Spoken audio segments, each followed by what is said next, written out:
My son-in-law struck me in my own home, and I said nothing. The next day I handed him an envelope. He smiled, thinking it was money, the $32,000 he'd demanded. "Did it take a slap to wake you up?" he sneered. "At your age, you should know better. Just hand over the money quietly and save yourself the embarrassment." But when he opened the envelope and saw what was inside, his face went white. The afternoon light pressed through the half-drawn blinds of my study, throwing long shadows across the oak desk, where I'd spent the better part of 30 years putting stories onto the page. That desk had seen everything: deadlines, grief, small victories. It knew me better than most people did. April in Millhaven had always been a coin toss. Bright sun one morning, then a cold drizzle by afternoon, the kind that found its way into your joints and settled there. That day landed somewhere in the middle, the sort of gray, mild stretch that made you quietly thankful for four walls and work worth doing. I was going through a stack of reader letters, the usual mix of praise and complaint, when the doorbell pulled me away from it. Ordinarily, I wouldn't have thought twice about the interruption. Visitors broke up the solitude of the day, and I'd never much minded that. "Welcome to Dad's Family Stories. I'm glad you found your way here. If this is your first time, tap that subscribe button so the next story comes straight to you." Before we begin, I'd love to know, are you listening on headphones today or through a speaker? There's something about a story like this one that feels different when it's right in your ear.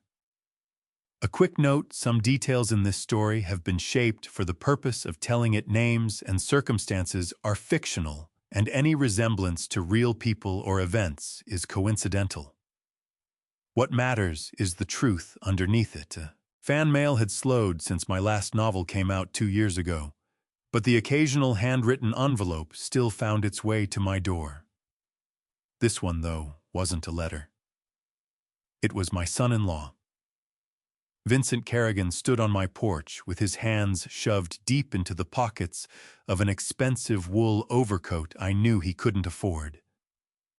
His jaw was set in that way I'd come to recognize over the past 3 years, the look of a man who'd already decided how a conversation would go before it started. I opened the door wider. He didn't wait for an invitation.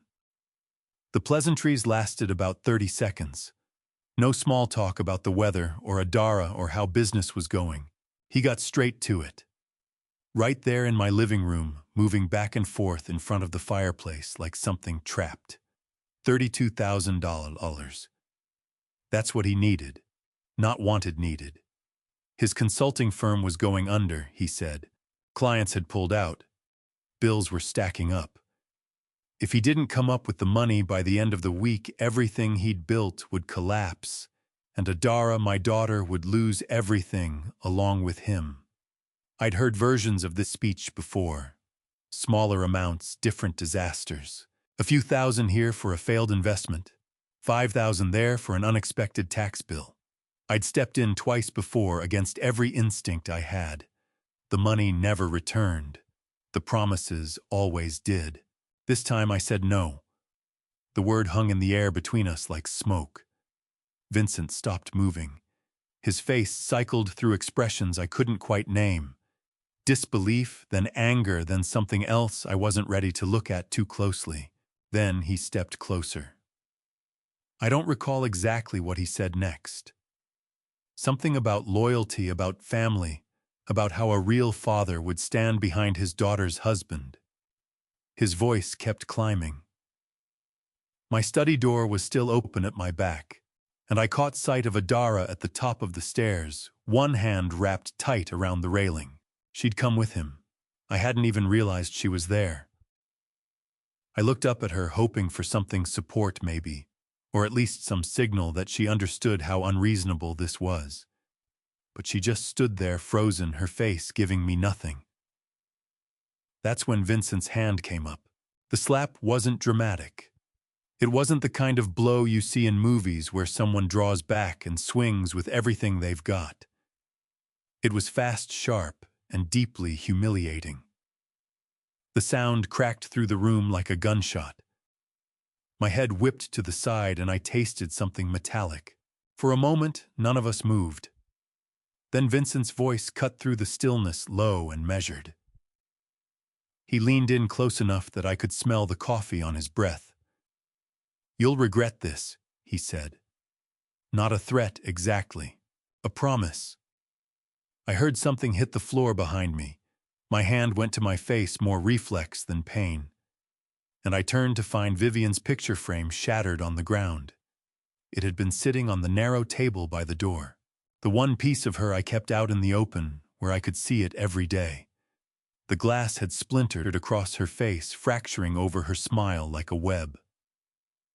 When I looked up again, Vincent was already moving toward the door.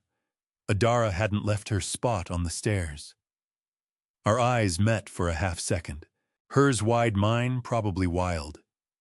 Then she turned and followed him out.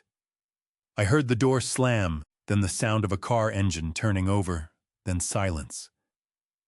I stood there in the middle of my living room, my cheek throbbing, staring at the broken frame.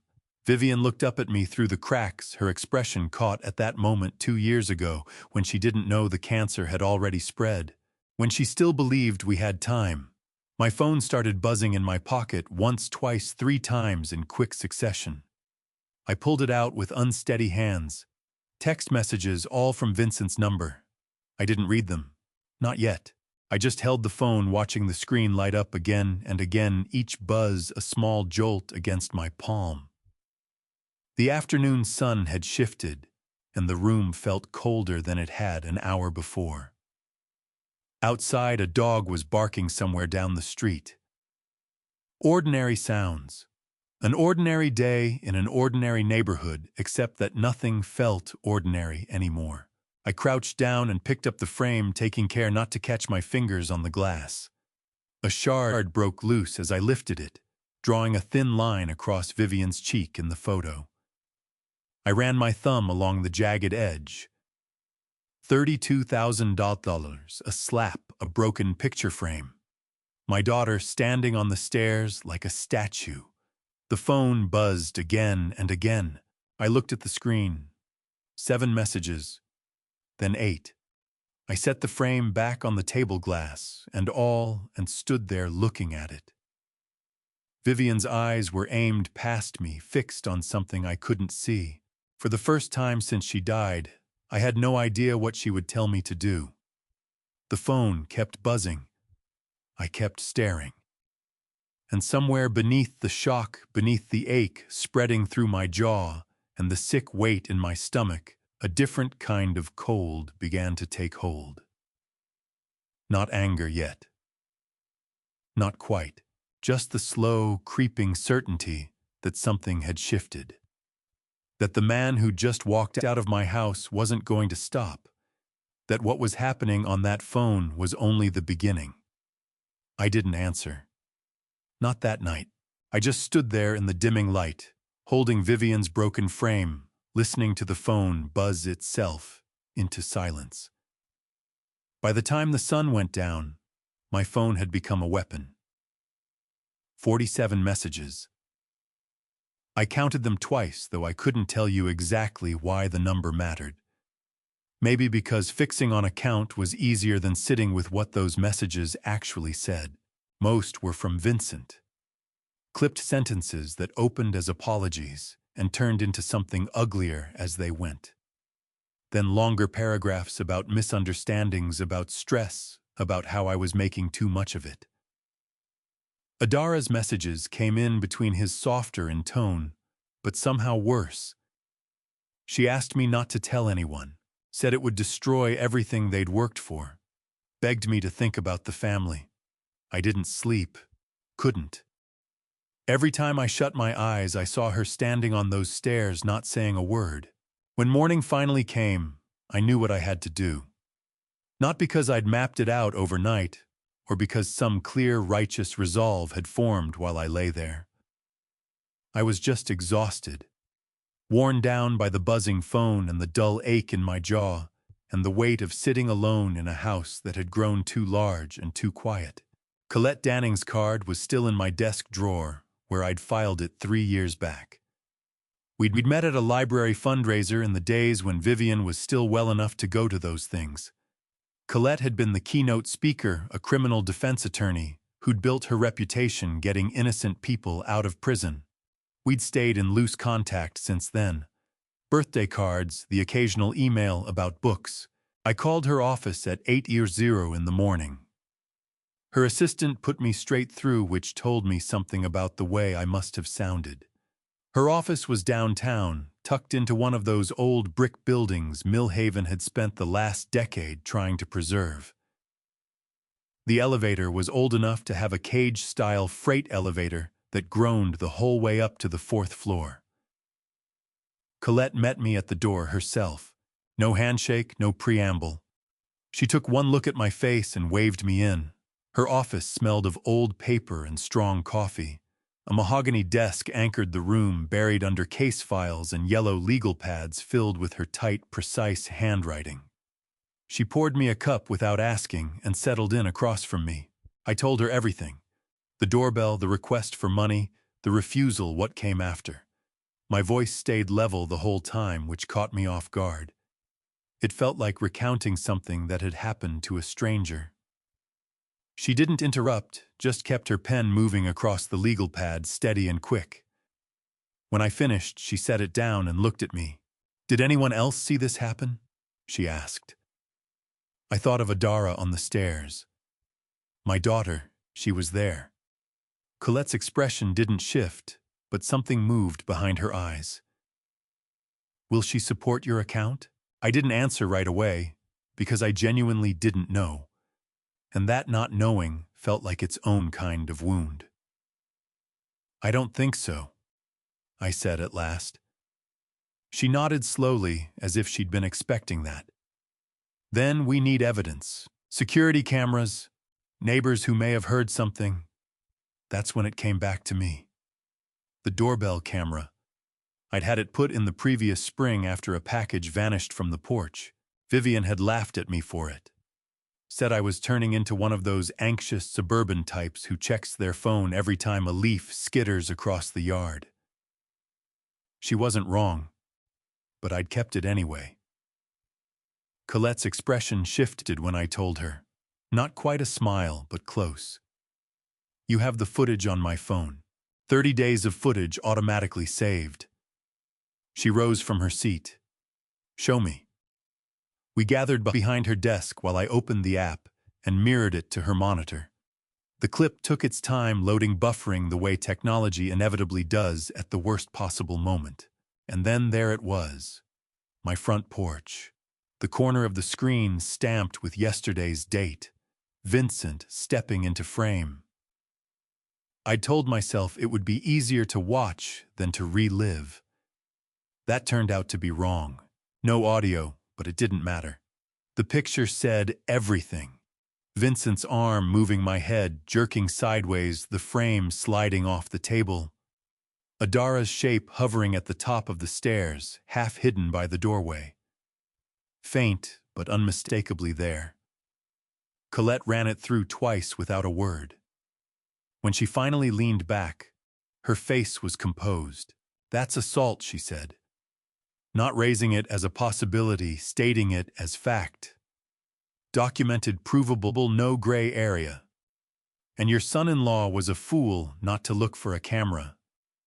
The sheer matter-of-fact quality of how she said it like this was Tuesday. Like she'd sat across from this exact situation hundreds of times, loosened something in my chest. My account wasn't standing alone anymore. There was proof. "What's the next move?" I asked. She opened a blank document and started typing. "We submit a police report with the footage attached. Let the authorities make the call on charges." She stopped, fingers resting at the edge of the keyboard. "But I need you to understand something, Elliot. There's no reversing this once it's filed. Vincent will find out. Adara will find out. It enters the record." I turned it over in my mind, the 47 messages, Vivian's shattered frame, my daughter rooted to those stairs without making a sound. "Yes," I said. The hours that followed blurred into one long procedural sequence. Forms, statements, Colette laying out the chain of events that would follow. How investigators would pull the footage, weigh a citation against an arrest warrant. How Vincent would be served, how the whole matter would become part of the public file. I put my signature on every sheet she slid across the desk. My hand was steady throughout. When we were done, the sun had dropped below the tops of the buildings beyond her window. Colette copied the clip to her hard drive, then to a thumb drive, then pushed it to an encrypted cloud account. 3 separate backups. She didn't do anything halfway. "I'm forwarding this to the department tonight," she said. "Expect a response within 48 hours." I got up to go, but she caught my arm before I reached the door. Her hold was firm grounding. "You made the right call," she told me. I wanted that to be enough. Almost was. On the drive home, the traffic moved steadily, and my hands stayed calm on the wheel, but my head was somewhere else, entirely oddly cleared out, like a room after a storm. I pulled into the driveway and sat without getting out, studying the front door. The camera was mounted just beside it, a small dark lens you'd walk past 100 times without registering. A minor thing that had changed everything. My phone lit up. Vincent again. I dismissed it unread. Inside, I fixed myself a drink I had no appetite for and sat down to wait. The envelope showed up 3 days after the footage reached the police. Colette's assistant brought it by in person, a fat manila packet, the county courthouse seal pressed into the front. It held a copy of the criminal complaint, alongside a summons ordering Vincent to appear before a judge. I sat at the kitchen table with it open in front of me for a long while. The wording was cold, impersonal. The people of the state versus Vincent James Kerrigan. Count assault in the 4th degree. Possible penalties up to 90 days in jail probation. Mandatory anger management classes. Colette had suggested letting the sheriff's office handle delivery. Standard procedure, she'd said. They'd track him down at his office or his building, hand over the papers, and it would be finished. Orderly. Contained. But sitting there turning the envelope in my hands, I found I didn't want orderly. I wanted to be standing there when he opened it. I wanted him to look at me and understand that no one was acting on my behalf here, that I had made this choice myself, and I was standing behind it. Maybe that was small of me. Probably. But I'd burned through 3 nights of poor sleep and spent 3 days not responding to Adara's messages, pleading with me to back down, to weigh what this would cost her marriage, to just let the whole thing go. I had no patience left for backing down. I slipped the envelope into my jacket and drove downtown. Vincent's building was the kind of place designed to make you feel underdressed. Glass and steel, a doorman out front who let me through without a second look. The elevator was smooth and quick. I rode up to 12 and watched the city shrink below me. Their unit sat at the far end of the hall, and before I even knocked, I could make out something classical and bright playing inside. 2 hard knocks. The music died. Footsteps. The door opened. There was Vincent. Composed in a way he hadn't been in my living room, shirt pressed, hair neat, nothing of the frantic energy he'd carried when he came asking for money. If anything, he looked almost pleased to see me. "Elliot," he said, "I wasn't expecting you." A quick glance past my shoulder to confirm I was alone. His gaze fell to my jacket pocket where the envelope's edge was showing. "Come in, let's talk," he said. I stayed where I was, drew the envelope out and extended it toward him. "This is for you." He took it. Still smiling, though the smile had gone rigid. He tore into the seal with a certain eagerness, convinced I realized that I'd had a change of heart, that I'd driven all the way over here to hand him a check. The summons unfolded in his hand. I studied him as he read it. Confusion arrived first, then understanding. Then the blood left his face. "What is this?" Barely a whisper. "A court summons," I said. You're being charged with assault." His eyes came up, and for just a moment I saw something naked in them, something close to fear. Then it closed over, and what replaced it was worse. "You're serious," he said. "Less a question than an accusation. You're actually going through with this, yes." He balled the paper in his fists. "Over nothing, over a misunderstanding. You're willing to haul us through a courtroom over—" "It's on camera," I said. Out before I could think better of it. Flat, unhurried, and the look that crossed his face, that sudden blankness, sent a cold thread of satisfaction through me. I knew the moment it left my lips that I'd made a mistake. Colette had been explicit on this point: say nothing about the footage until discovery. Don't hand him a warning he can use. But watching him frame what he'd done as some minor confusion, I couldn't hold it back. The quiet between us stretched and tightened. Then Vincent's expression shifted into something I didn't fully recognize. He moved closer, near enough that I caught the heavy drift of his cologne. "Did it take a slap to wake you up low? Deliberate. Poisonous. At your age, you should know better. Just hand over the money quietly and save yourself the embarrassment." But no, you had to make this difficult. He was still going, but I'd stopped listening. I turned and started back toward the elevator, my hands already trembling with the adrenaline working through me. Vincent's voice climbed behind me, lawyers, Adara's name, a tangle of words I didn't try to untangle. The elevator arrived. A neighbor stepping off, an older woman walking a small dog.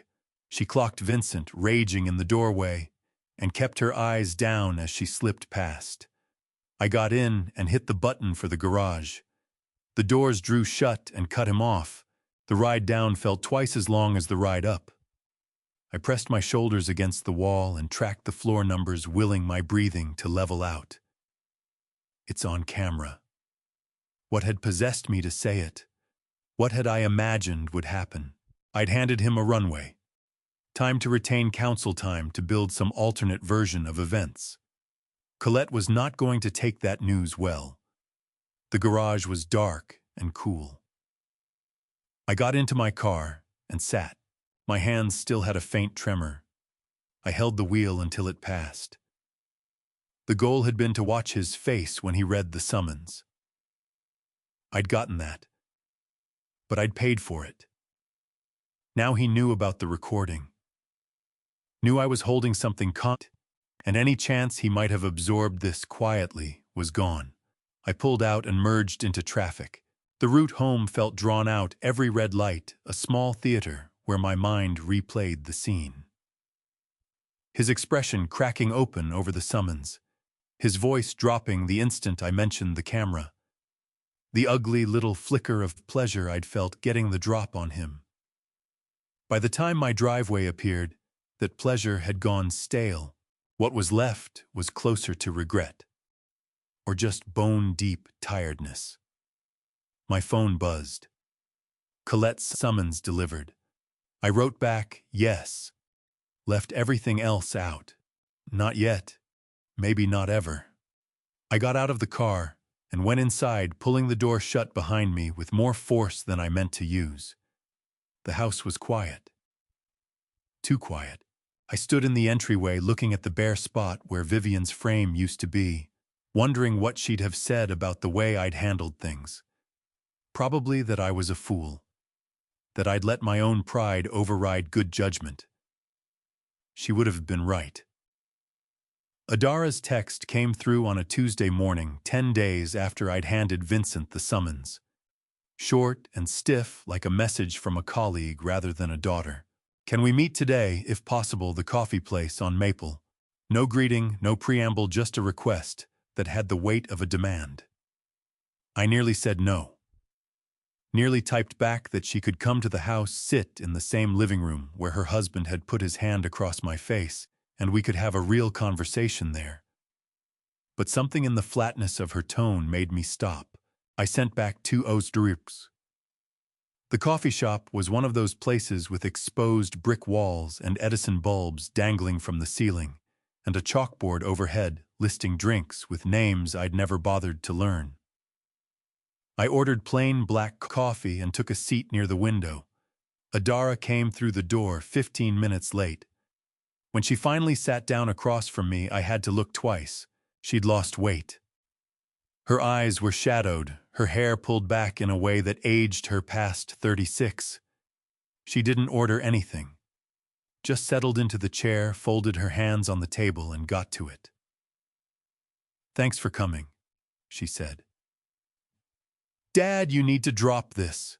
The charges, everything. It's destroying us." No apology. Not even a word about what Vincent had done.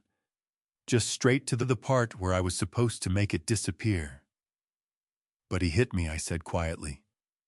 "In my own home. It was a mistake. He was under enormous pressure. He wasn't thinking clearly. He asked me for $32,000. When I said no, he struck me. Those are the facts, Adara." Her eyes filled and something wrenched in my chest. But I recognized those tears. They weren't grief. They were deliberate. A tool. "You're ruining his life," she said, her voice breaking. "He's already hemorrhaging clients over the rumors. People are talking. His reputation, our reputation, is being dismantled. For what? Your ego. My ego." The word landed like a stone. What else could it be? He made a mistake. One bad moment. And you're turning it into some kind of crusade. She leaned across the table. "We're family. Family finds a way to forgive. Family doesn't do this." I thought about those 47 messages hitting my phone that night. Thought about her standing frozen on the stairs, not making a sound. Thought about 10 days passing without a single call to check whether I was all right. "Where were you?" I asked. She blinked. "What?" "When he hit me. You were standing right there on the stairs. You didn't do anything." Something moved behind her eyes. I was in shock. I didn't know how to react. "You knew enough to walk out with him. Knew enough to text me that same night telling me to keep it quiet. I was trying to hold our family together." "No. Harder than I intended. You were protecting him." "Those aren't the same thing." Her face closed off. The tears were gone in an instant, like a light switched off. "So that's how it is. You're really doing this." "Yes." She pushed back from the table so fast the chair legs scraped across the floor. "Fine. But when this comes apart, and it will, don't look to me. Don't expect me to show up and help you put it back together." She left without turning around. Through the glass, I watched her get into Vincent's car and pull out hard, the tires catching on the corner. I sat there a long while after my coffee cooling in front of me. The messages resumed that evening. All from Vincent. Longer now, the tone changed entirely. The apologies were gone. In their place, defamation harassment lawyers who would shred my little video. I stopped reading after the 5th. Around 8, Bart, my literary agent, called. We'd been working together close to 20 years. His voice was measured in a way it had never been before. "Too careful. Elliot. Hey, I've been picking up some things online. Mostly a local forum. Posts about you and your son-in-law." My stomach dropped. "What kind of posts?" "Nothing concrete. Just noise. People saying there's a dispute, that you're making accusations." A pause. "Is any of it true? Did something happen between you two?" "Yes. He assaulted me. I have it recorded. Charges have been filed." Silence. Long enough that I thought the call had gone dead. "Look, I'm not questioning you. But you understand how this reads, right? A father-in-law filing charges against his daughter's husband. People will see it as family drama. There's more to it than that." "He hit me." "I believe you," Bart said in a way that made clear he was reserving judgment. I just want you to think about whether the fallout is worth it. The fallout. As though I'd been the one to set any of this in motion. We wrapped up the call with the kind of empty pleasantries people use when they don't know what else to say. I poured a bourbon, then another, sat in my study with the lights off. Vivian's frame was on the desk, now the glass replaced. She looked out at me from a photograph taken 5 years ago, that particular expression of hers. I must have fallen asleep in the chair because when I opened my eyes, pale morning light was pressing through the blinds. My neck was stiff. I reached for my phone. 7:30. Wednesday morning. 3 new emails. 2 were junk. The third came from an address I didn't know, Owen. Mail.com. No subject. 2 sentences. Elliot Vincent Kerrigan owes me $65,000 from 3 years ago. I have proof. Do you want to talk? I read it again. Then once more. Felix Garnett. No one I recognized. No one I'd ever come across. But he knew Vincent. And Vincent owed him money. $65,000. I turned that over alongside the $32,000 Vincent had come to my house demanding. Alongside Adara's insistence that he was just overwhelmed. Alongside the expensive car parked outside a luxury building. This wasn't someone going through a rough stretch. This looked like a pattern. I glanced at Vivian's picture. She was giving me that look, the one with the raised eyebrows and the pressed lips. The look that said, "Well, what are you going to do?" I picked up my phone and typed back to Felix Garnett. "Yes, let's talk." I got to the restaurant 20 minutes early, the way I always did, the habit Vivian had never stopped ribbing me about. The place was called The Junction, one of those no-frills diners wedged into a strip mall on the edge of town. Green vinyl booths, laminated menus, a waitress who addressed everyone as honey. The kind of spot where 2 men having a serious conversation would go completely unnoticed. I ordered coffee and watched the parking lot. Felix Garnett pulled up in a Ford Taurus that had seen better days. I matched him to his email signature, sandy hair silvering at the temples, wire-rimmed glasses, the bearing of someone who'd once moved through the world with confidence and was still reaching for it. When he dropped into the booth across from me, the first thing I registered was the scar. A thin white line tracing along his jaw from just beneath his chin back toward his ear. Elliot. He reached across the table. His grip was solid, but his palm was damp. Felix. Good of you to come. No, thank you. I wasn't sure you'd write back. But when I saw your name on the police report, it's public record at this point. I thought you ought to know what you're dealing with. He lifted a manila folder from his canvas tote bag that looked like it had been through a war and placed it on the table between us. Vincent and I were partners, or so I believed. Back in 2020, he came to me with a pitch logistics software for small businesses. Claimed he had venture capital contacts lined up, that all he needed was seed funding to get a prototype off the ground. He opened the folder. Inside, printed emails, signed contracts, bank statements, all sorted by colored tabs. I put in $65,000, every dollar I had in savings. 6 months on, I started pushing for answers. Where was the prototype? When were we sitting down with the VCs? He had an excuse ready every time. Felix paused. One day I went to the address he'd been giving me as our office. You know what I found? Found a UPS store, a mailbox rental counter. No staff, no office, no prototype, nothing. He pulled a bank statement from the folder and tapped a highlighted entry. A transfer of $65,000 to an LLC called Kerrigan Consulting Group. I confronted him, tracked him down at a bar downtown, and told him plainly, return the money, or I go to the police. Felix's hand moved to the scar along his jaw. An automatic gesture, barely conscious. He didn't respond well to that. He hit you, I said quietly. Struck me. Yeah, right there in the parking lot. I went down, caught my head on the curb. Needed stitches.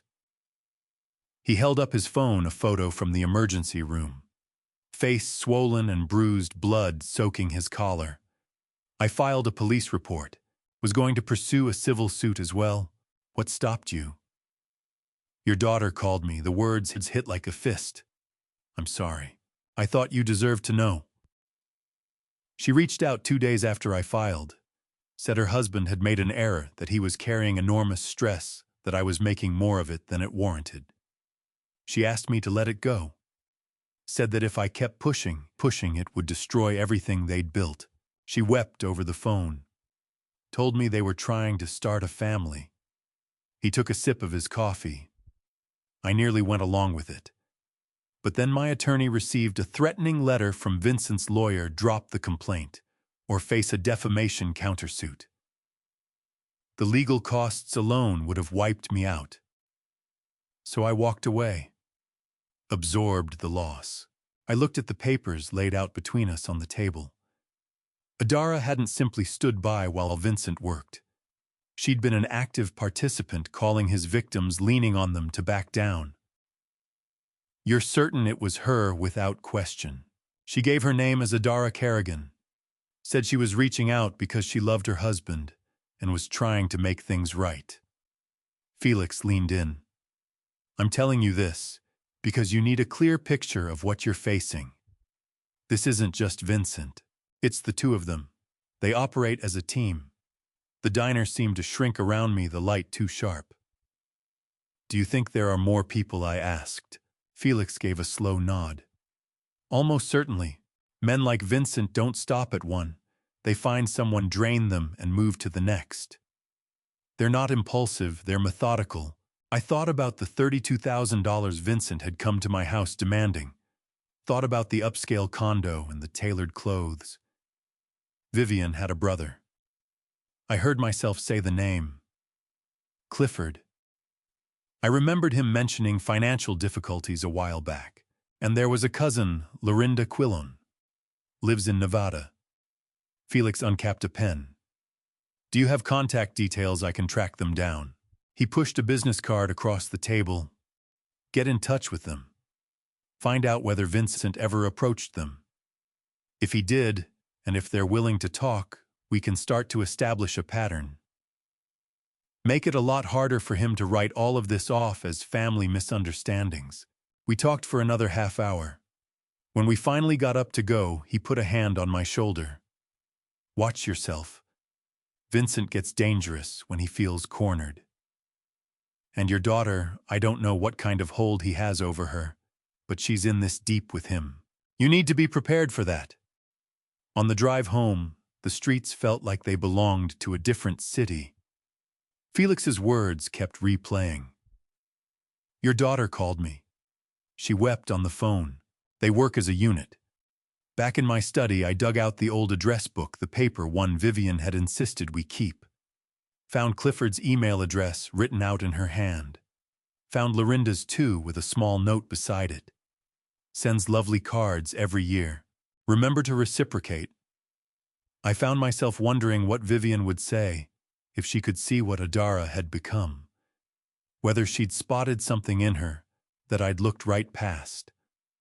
I opened my laptop and began. The email to Clifford was direct.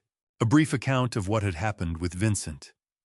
A mention of the assault charge and a carefully phrased question about whether Vincent had ever come to him about money or some kind of business arrangement. The one to Lorinda was similar but softer. I hadn't spoken to her since Vivian's funeral. I sent both and settled back in my chair. Through the window, my neighbor was trimming his hedges. His wife sat on the porch with a book.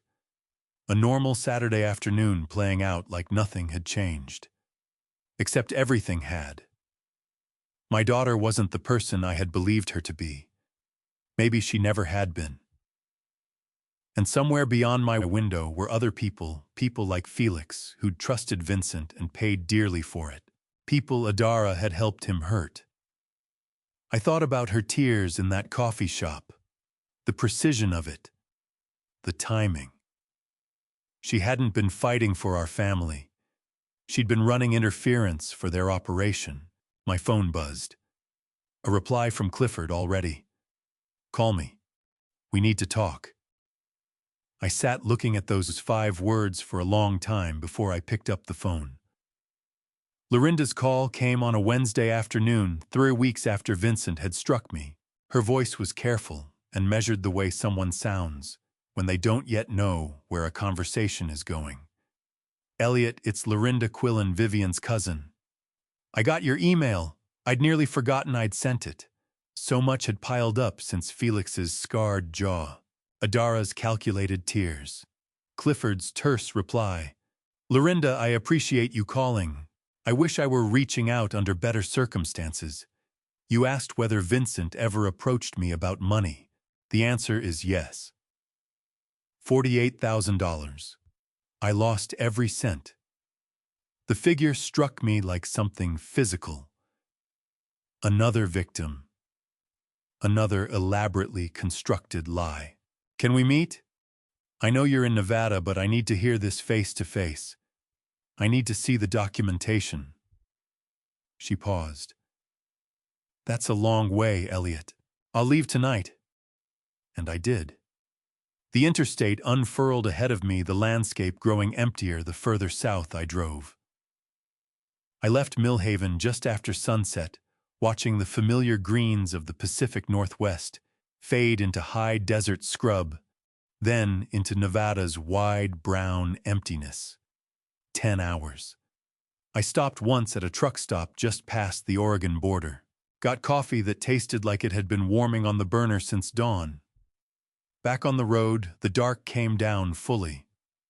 No moon, just my headlights cutting ahead and the occasional sweep of oncoming traffic.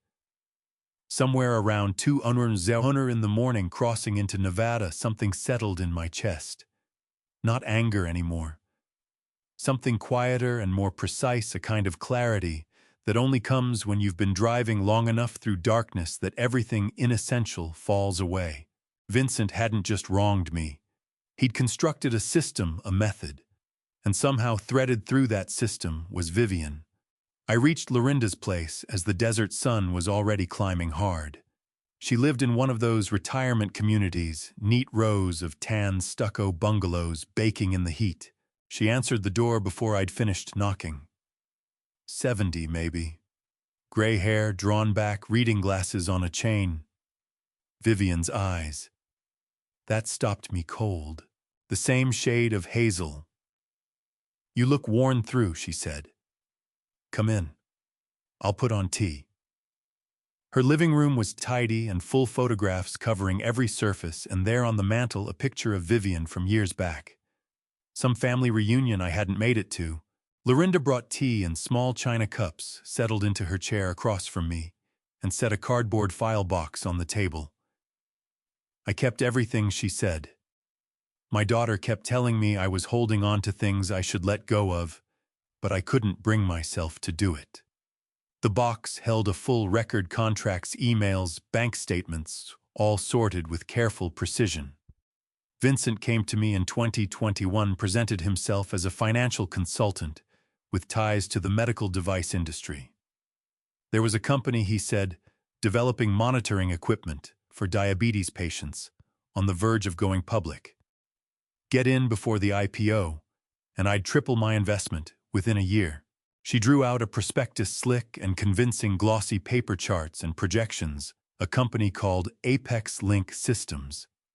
He brought testimonials from other investors and told me that Vivian had specifically recommended me. Said she told him I was sharp with money and would know a good opportunity when I saw one. "Vivian recommended you." My voice came out rough. That's what he told me. And I believed him because Vivian was family. Because why would her son-in-law fabricate something like that? I gave him $48,000. Everything sitting in a CD that had just matured, money my husband left behind. 6 months later, when I tried to check on the investment, the company didn't exist. Never had. The prospectus was fabricated. The testimonials were fabricated. The entire thing was a fiction. My phone rang. Clifford Denning. I put it on speaker. Elliot got your email, and yes, Vincent got to me too. $38,000 about a year ago. Said he was growing his consulting operation, needed capital. Showed me a business plan, projected revenues, all of it invented. Lorinda looked at me with an expression I couldn't quite read. He never paid you back, I said. Not a penny. When I pushed, he said the expansion had run into difficulties. Then he went quiet, stopped picking up my calls. I thought about taking legal action, but he's married to your daughter. I didn't want to make things worse for Adara. Or for you. Clifford, I'm sitting at Lorinda's right now. She lost $48,000, and there are at least 2 others I know of, maybe more. Silence. Then Jesus. How many people has he done this to? Lorinda set down her cup. There's something else. Something about Vivian. The room seemed to shift under me. Vivian gave Vincent money too. I didn't find out until after she was gone. Clifford, you were handling her estate. Did you come across any record of a large withdrawal? $40,000, maybe $50,000. Over the phone, Clifford's breathing went shallow. There was something. I remember a transfer that looked strange to me. I asked Vincent about it at the funeral. Vivian had lent him the money for the business. He told us he'd make it right once things got back on track. I took that at face value. My tea had gone cold while we talked. I set the cup aside. She never breathed a word of it to me, I said. Going through treatment, fighting for her life, and she kept it to herself. She probably didn't want to put that on you. Lorinda said, her voice soft. Vivian was the kind of woman who'd carry the whole world on her back before she'd ask anyone else to hold it. The conversation with Clifford petered out not long after, though I was barely present for the end of it. I just stayed there in Lorinda's front room, hemmed in by all that evidence of what had been done, unable to look away from Vivian's face in the photo on the wall. She'd known she was dying. Known it and kept quiet while Vincent helped himself to her money. Eventually, I stood up and left, as the day's heat was losing its edge. Lorinda caught my arm at the door, fingers wrapped around it with a firmness that surprised me. Make him answer for this, she said. For every one of us. For Vivian above all. I'll see to it. The road home stretched out longer than usual. Somewhere past midnight in that blank corridor of highway between nothing and nowhere, I pulled into a rest stop and killed the engine. Climbed out and stood there in the desert night. The sky overhead was thick with stars, more than any city dweller ever gets to see. Vivian deserved to have stood under that sky. She deserved more time. Instead, her last months had been spent trusting a man who was deceiving her, the man her daughter had chosen to marry. Whatever was burning in my chest had passed through heat and through cold, and arrived somewhere beyond both. Absolute zero. The kind of cold that burns right through you. I got back behind the wheel and drove on through the dark, toward home, toward the reckoning I intended to bring down on Vincent Kerrigan, for the lies, for the money, for every person he'd used and discarded. Vivian most of all. Clifford's package landed on my porch on a Thursday afternoon, 2 days after I'd come back from Nevada. A small box sealed with an excessive amount of packing tape, his name and address written on the label in deliberate block print. Inside, no note. Just a thick manila envelope and a smaller cardboard box that shifted and rattled when I tilted it. I took both into my study, shut the door behind me, not that anyone was there to overhear, and sat down with them at the desk. The manila envelope held bank statements. Vivian's records from her final year. I'd combed through her accounts after her death, of course, handled the estate alongside Clifford, but I hadn't really looked. Every figure on those pages had felt like a wound. Now I made myself look at them the right way, not as loss, but as a paper trail. January 2022, 4 months before she died. There it was, unmistakable. A single outgoing transfer, $22,000, drawn from her personal savings and sent to an external account labeled DS Financial Consulting, LLC. DS Vincent Kerrigan. Date stamped January 18th. I checked my calendar. I'd been at a book signing that day, 2 hours out of town. Vivian had told me to go, said she was feeling all right. I had been gone for 6 hours. 6 hours was enough for Vincent to do what he came to do. The cardboard box held things from Vivian's nightstand items Clifford had gathered and sent on.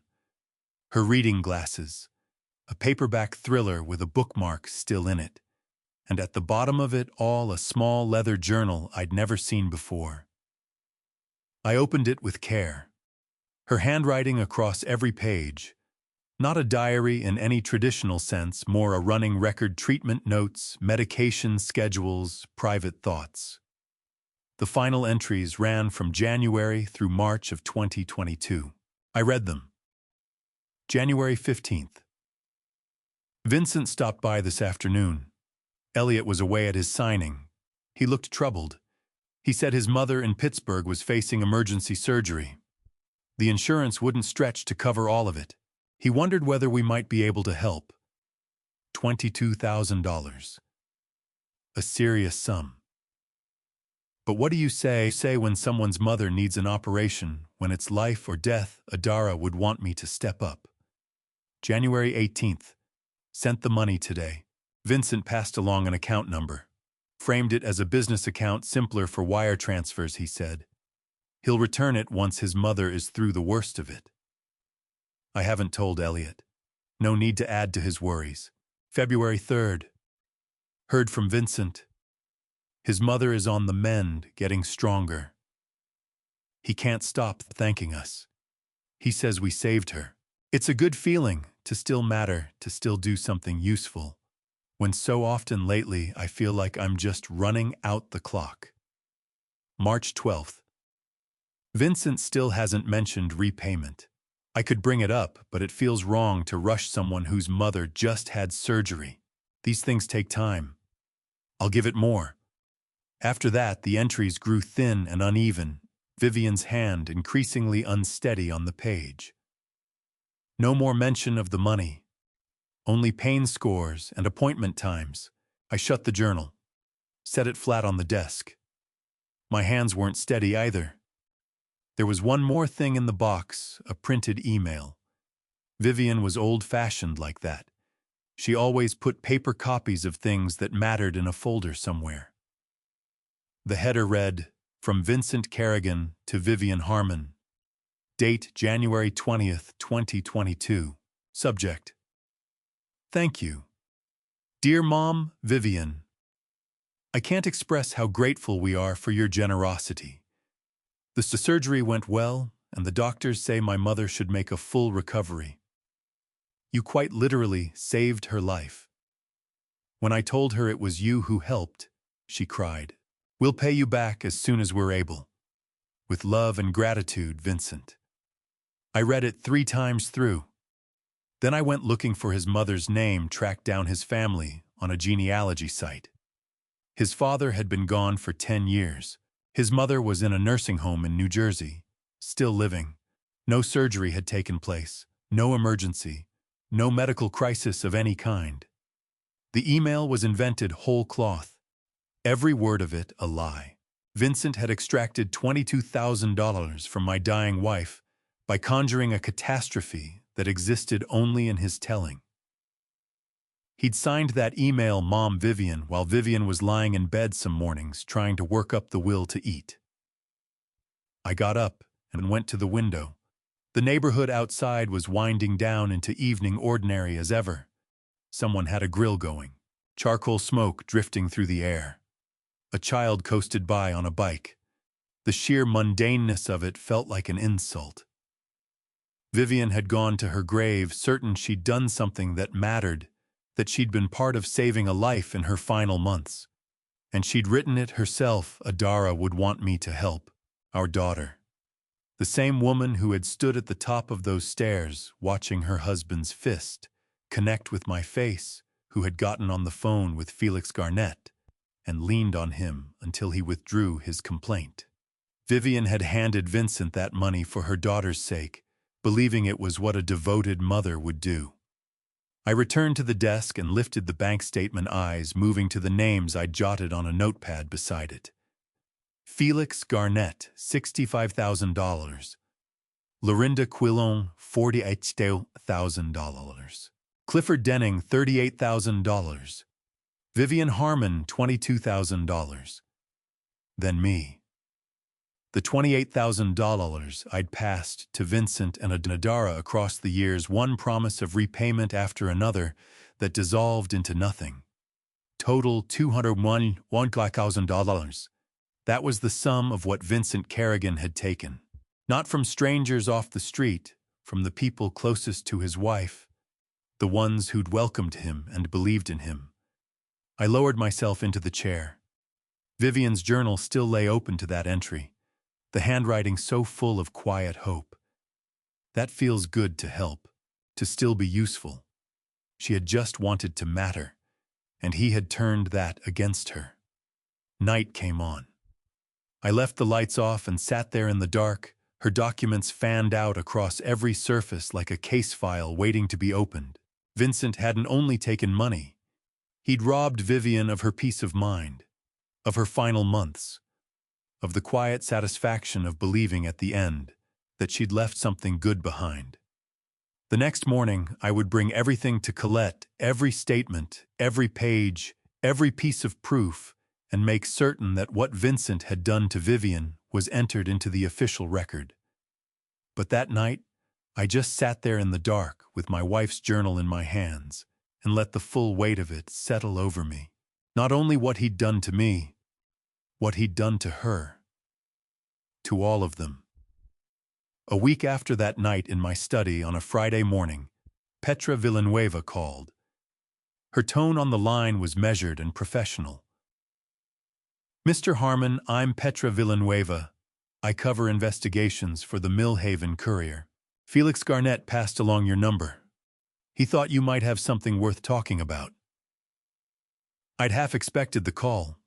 Colette had said that cases with this kind of scope could sometimes benefit from public scrutiny, that media attention made it harder for a defendant to shape his own story. When can you get here? I asked. 2 hours later, she was at my door. Mid-30s, dark hair pulled back, carrying a canvas tote bag that looked like it had been through a war. She waved off the coffee set, a digital recorder on the table between us, and came straight to the point. Felix told me about the $65,000. He thinks there are more victims. What are we looking at? Everything was already laid out. I'd spent the previous evening arranging it. The doorbell camera footage, Felix's contracts, Lorinda's IPO documents, Clifford's loan paperwork, Vivian's bank statement, with that damning transfer, the journal, the fabricated email about Vincent's mother's surgery. Petra moved through it all piece by piece, methodical, unhurried writing notes, pausing to photograph pages with her phone. Your daughter, she said finally, still bent over Vivian's journal. Where does she factor in? The question I'd been sitting with since the beginning. She's his wife, and from what Felix described, she's been actively involved, reaching out to people, pushing them to let it go. Petra's pen went still. You understand what that makes her legally? Yes. That couldn't have been an easy thing to say. None of this has been easy. We sat together talking for nearly 3 hours. Petra promised to verify what she could. On her own end, said she'd need roughly a week to put together a thorough piece, maybe 2. After she walked out the door, I expected to feel some kind of relief. Instead, something restless took hold, a low agitation, the feeling of having surrendered control over something I should have kept close. I kept circling back to Vivian's journal, that line that feels good to help to still be useful. She'd needed to believe she was doing something that mattered, and Vincent had stripped that from her. The anger came surging back up, not the cold, measured kind I'd been carrying, but something rawer and more insistent, the kind that doesn't wait for journalists and printing schedules and fact-checking cycles. I pulled up my laptop, found the social media account I'd barely touched in years, and started writing. It came out in one long pour. Everything, the assault, the doorbell footage, the chain of victims, Felix's scar, and Lorinda's life savings, and Clifford's misplaced trust. Vivian's journal and the fabricated email and the $22,000 drained from a dying woman who only wanted to do some good. I put Vincent's full name in it, listed him as a financial advisor named DS Financial Consulting, laid out the pattern across years. I wrote about Adara, too. Not all of it, just that she was my daughter, that she'd stood there while her husband hit me, that I no longer recognized who she'd become. The post ran long. I didn't go back over it, didn't second-guess myself, just wrote until there was nothing left and pressed share. The reaction was instant. Within an hour, it had been shared 30 times. 2 hours and 100 comments had come in outrage, solidarity, people surfacing their own stories of being taken. Someone dug up Vincent's business website and posted a review. Someone else pointed readers toward the state regulatory board. It felt right. Like Vivian's story was finally reaching people. Then my phone rang. Colette, tell me you didn't just put what I think you put on social media. Her voice was fury held on a tight leash. Elliot, what were you thinking? You just handed Vincent's lawyers a gift-wrapped defense. Every word of that post can be used to argue you're running a harassment campaign. He can claim the jury pool is tainted. He can push for a change of venue. He can sue you for defamation. Almost on cue, my email chimed. A message from an address I didn't know. Subject: cease and desist, urgent. I clicked it open. A law firm downtown. 3 paragraphs of dense legal language that came down to one thing: remove the post within 48 hours, issue a public apology, or face a civil defamation suit seeking $500,000 in damages. Elliot, are you hearing me? They're threatening to sue me for $500,000. A pause, then a slow exhale. Of course they are. It's a pressure tactic. Their argument will be that you damaged his professional reputation. It may not hold up, but fighting it will run you tens of thousands in legal fees minimum. I stared at the deadline. 48 hours. I can't take it down, I said. Elliot, it's already been shared hundreds of times. Screenshots are everywhere. Pulling the post now doesn't undo any of that. I glanced at Vivian's photo on the shelf. And besides, I meant every word. It's all true. That's not the standard for defamation, Colette said, her voice softening slightly. The standard is whether you can prove it's true in a courtroom. And you've just given Vincent's team advance warning of every piece of evidence we're holding. So I'd made a mistake. Yes, just like you made a mistake telling Vincent about the camera footage. You let the anger drive the decision instead of the strategy. And now we're managing the fallout. She was right. I'd done the same thing I always did, acted on the heat of the moment, on the need to do something right now, rather than let the proper process grind forward. What's my move? I asked. Nothing. Don't respond to the cease and desist. Leave the post up. Don't engage with any comments. I'll draft a reply to his lawyers. But Elliot, no more public statements. Not on social media, not to friends, not to anyone except Petra if she has follow-up questions. Can you hold to that? Yes. I mean it. One more move like this and the case becomes significantly harder to win. After we hung up, I sat there with the laptop open watching the post travel. The comment count had climbed past 500. People were tagging news organizations demanding accountability. Everything I'd wanted. Everything I should not have done. I pulled up the cease and desist again. 48 hours. The anger had burned itself out completely. What was left was exhaustion and a creeping sense that no matter how many right steps I managed to take, I'd always find a way to trip myself up. My phone buzzed. Another notification, another comment. I set it face down on the desk and sat in the quiet, turning over the question of what Vivian would have made of what I'd just done. Probably exactly what Colette had said, that I'd let emotion overrule judgment. Again. The article dropped on a Tuesday morning a week after that impulsive post. I knew it was live, but before I'd even gotten through my first coffee, Felix sent me a text with a link and 3 words, "She did it." The headline sat at the top of the Millhaven Courier's front page. The perfect son-in-law, a financial advisor's web of family betrayal. Below it, Petra Villanueva's byline. Below that, a photo of Vincent, polished headshot, easy smile, expensive suit. The precise image of someone you'd hand your savings to without a second thought. I read the whole thing standing at the kitchen counter, my coffee cooling beside me. Petra had delivered on every word of her promise. The piece was exhaustive and methodical. She'd spoken with Felix Lorinda, and Clifford had confirmed the bank transfers and the fraudulent contracts. She'd traced the shell companies and obtained a statement from the State Financial Regulatory Board, confirming they'd logged multiple complaints against DS Financial Consulting across the past 3 years.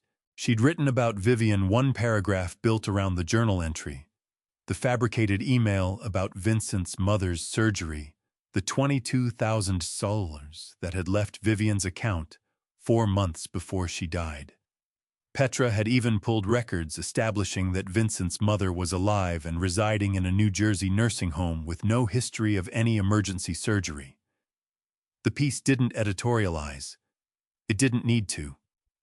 It simply arranged the facts in clean, devastating sequence: $200,000, 5 victims, a pattern spanning 3 years. My phone buzzed again, then kept going, notifications stacking as the article spread. Within an hour, it had been picked up by regional news aggregators. By noon, a cable news site had it.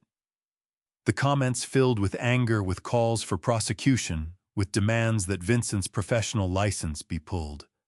For roughly 4 hours, I let myself sit with the possibility that I'd actually done something right, that the truth was finally visible in a form that couldn't be quietly brushed aside. Then Vincent's lawyers filed their response. The notification came through on the Courier's site, an update appended to Petra's article. Kerrigan's attorney had launched a defamation suit seeking $500,000 in damages, naming both me and the Courier.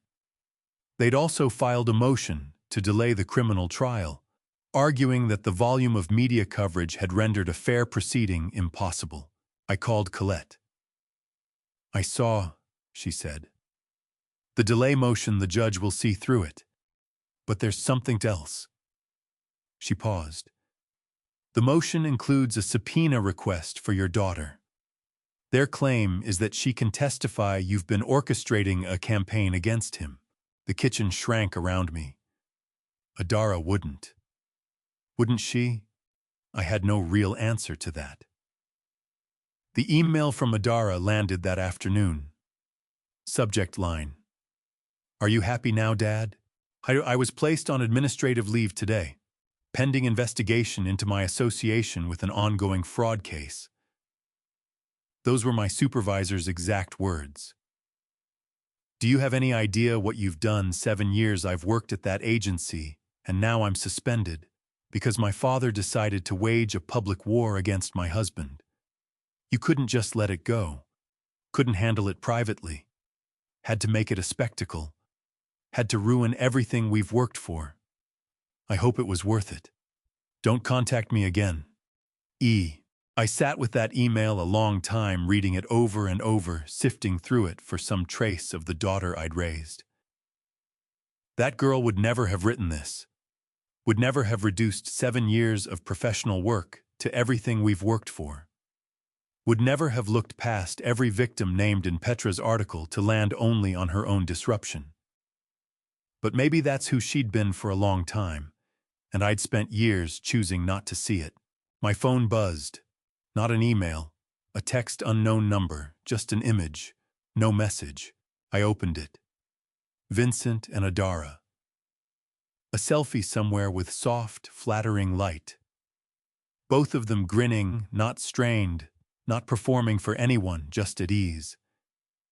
His arm around her shoulders, her leaning into him. Underneath the photo, a caption, "Family stays together." I stared at the screen until it went dark on its own. Before we go any further, I need you to understand what was about to land on me. Not just a betrayal from outside the family, something closer, something that would force me to ask how much I was willing to lose before I stopped. So let me ask you this. If you discovered someone you loved had been quietly working against you, would you confront them face to face, or would you gather every piece of proof first? Family stays together.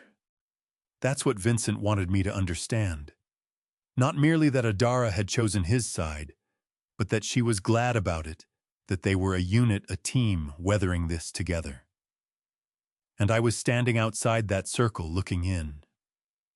I called Colette back. "I need you to look into Adara's role in the fraud," I said. Felix told me she rang him up, leaned on him to drop his complaint. She's not just standing beside Vincent. She's in it with him. Elliot, I understand you're in a difficult place right now. I'm not in a difficult place. I'm clear. Clearer than I've been in months. My daughter isn't a bystander. She's a participant. Silence on the line. Then, "I'll speak to the prosecutor, but the evidence against Adara is thin." Felix's account of a phone call from 3 years ago, a few circumstantial threads at most. No emails, no financial transactions tied to her name. So she walks away clean. Colette's voice gentled. "She's your daughter.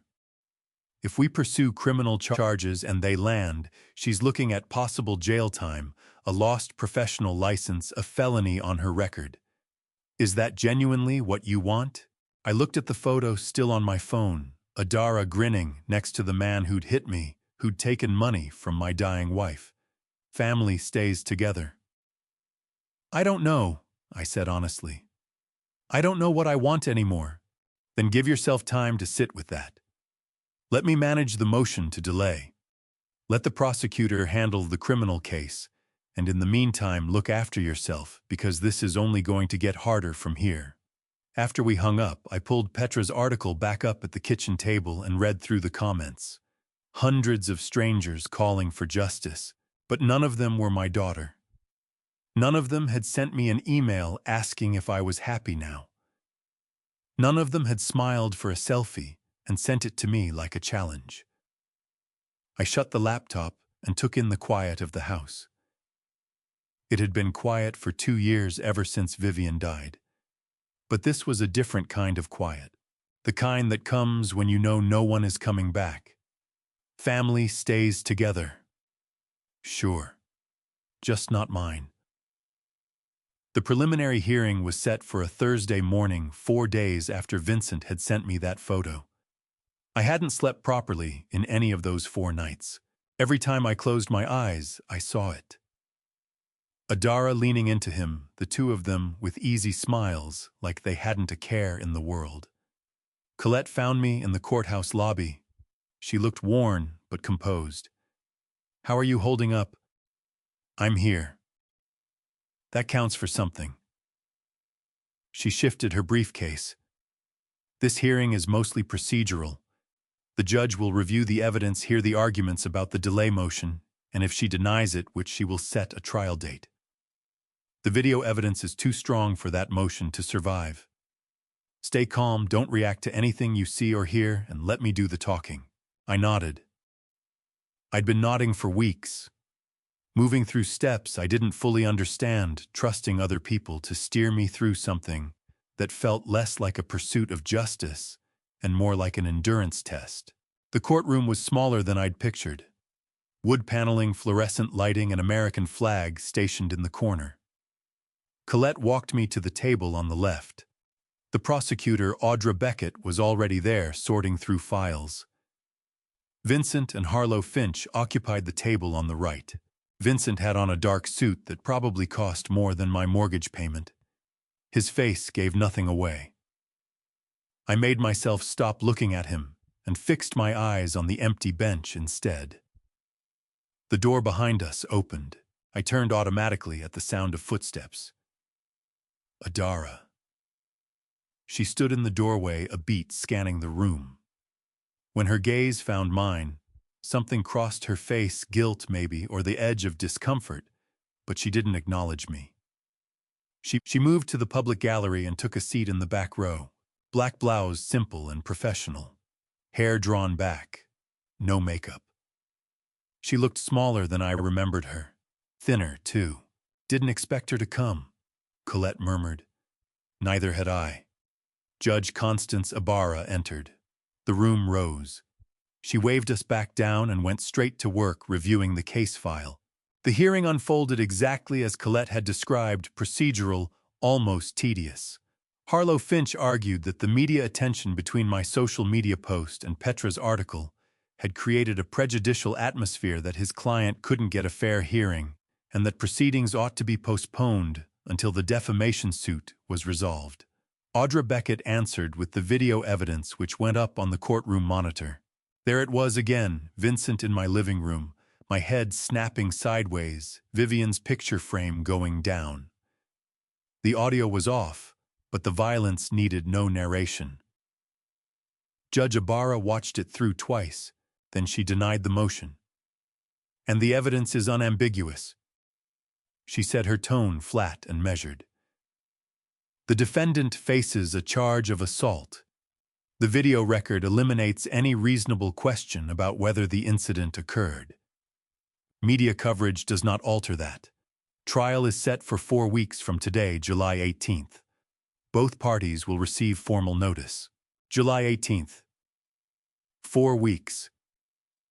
Harlow Finch tried to press further, but Judge Ibarra cut him off. Motion denied. Adjourned. The gavel landed. Everyone rose. The whole proceeding had taken maybe 30 minutes. I watched Vincent and Harlow Finch file out through a side door close together, already deep in conversation. Then I looked back toward the gallery. Adara was still in her seat. She hadn't stood when the judge left. She just sat there, hands folded in her lap, staring at something that wasn't in the room. That's when I saw it. Her right hand resting against her stomach. Not making a show of it, not drawing attention, just resting there. It could have meant nothing. But it looked like the kind of gesture that means something. We should go, Colette said, gathering her things.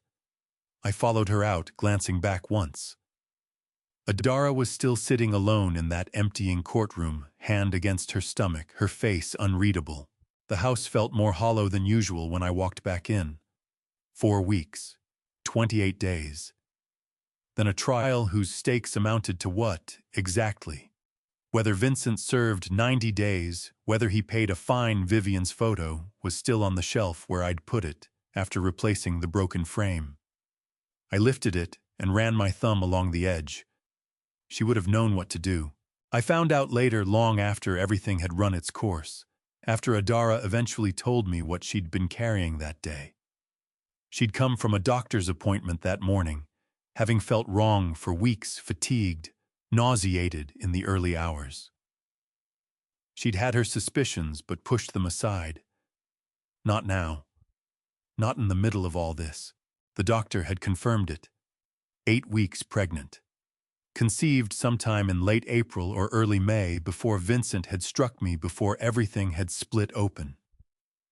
She'd sat in the exam room for a long time, looking at the ultrasound image, a grainy black and white picture, 8 weeks, barely a form yet, but unmistakably something. 2 feelings had arrived at once. Joy because she had always wanted children, had always imagined herself a mother. And terror because of the man she would have to tell. That evening, she'd gone home to the loft. Vincent had been in reasonable spirits.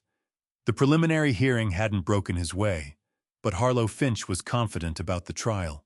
Adara had held her news through dinner, waited until Vincent was settled, and scrolling through his phone. Then she told him, "I'm pregnant."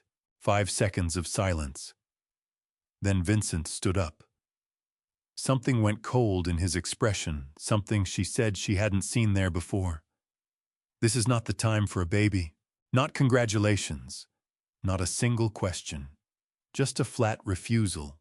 She tried to explain that it wasn't planned, that it had caught her off guard too, that they could work through it together.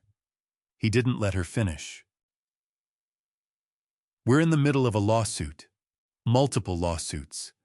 I may be going to trial. And you think now is the moment to have a child." His voice climbed. She stepped back. He brought his hand down on the counter so hard she flinched. "Figure it out," he said.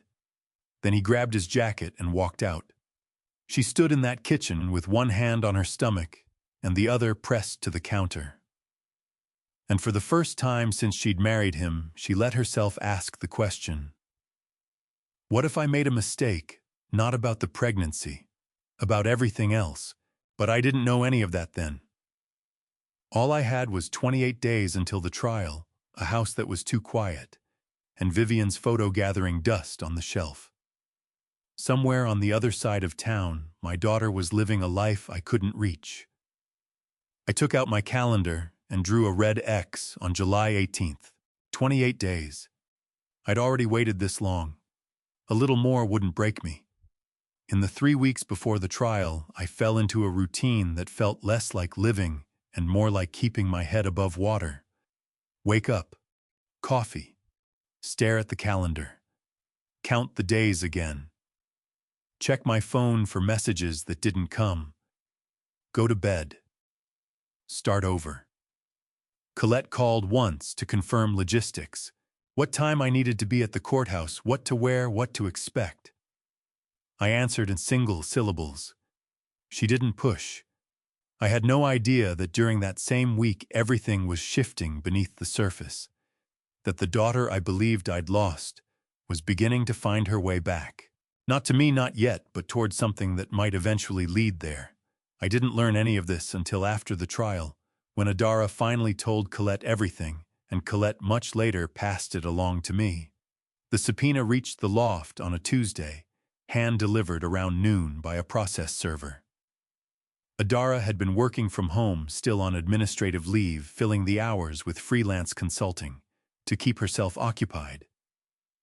The envelope was official, county seal. Her full legal name printed across the front, Adara Marie Harmon Kerrigan. She'd known what it was before she tore it open, had half expected it since the preliminary hearing, but seeing the words laid out in black and white, "You are hereby commanded to appear as a witness," made it real in a way anticipating it hadn't. The subpoena didn't say what she'd be asked to testify about, only that the state required her there, and that failing to appear could bring contempt charges. She sat on the couch with the document in her hands for a long time. Long enough that Vincent came home and found her still sitting there. "What's that?" he asked. She showed him. She watched his face move from confusion to something more calculated. "Don't worry about it," he said. "They're fishing. You don't have to say a word, spousal privilege." But Adara had done enough looking into it to know spousal privilege wasn't the shield Vincent seemed to think it was. Not when she might have been implicated herself. Not when a prosecutor could make the argument that she wasn't just a spouse, but a possible co-conspirator. After Vincent left the room, she opened her laptop and started searching. Legal terms she barely knew how to parse. Accessory after the fact. Conspiracy to commit fraud. Obstruction of justice. She had called Felix Garnett 3 years ago.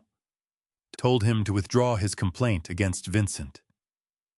She'd believed she was protecting her marriage, helping her husband through a rough stretch. But now, staring at that subpoena, she finally saw it for what it was. What she had actually done. She'd helped conceal a crime. The fear that descended was unlike anything she'd experienced before, the particular dread that comes when you realize the ground your entire life is built on has been hollow all along. She began going through old files boxes stacked in a closet since Vivian's passing, estate documents, papers she and Vincent had tucked away and never revisited. She wasn't sure what she was looking for. Clarity, maybe. Some fixed point. That's when she found the bank statement.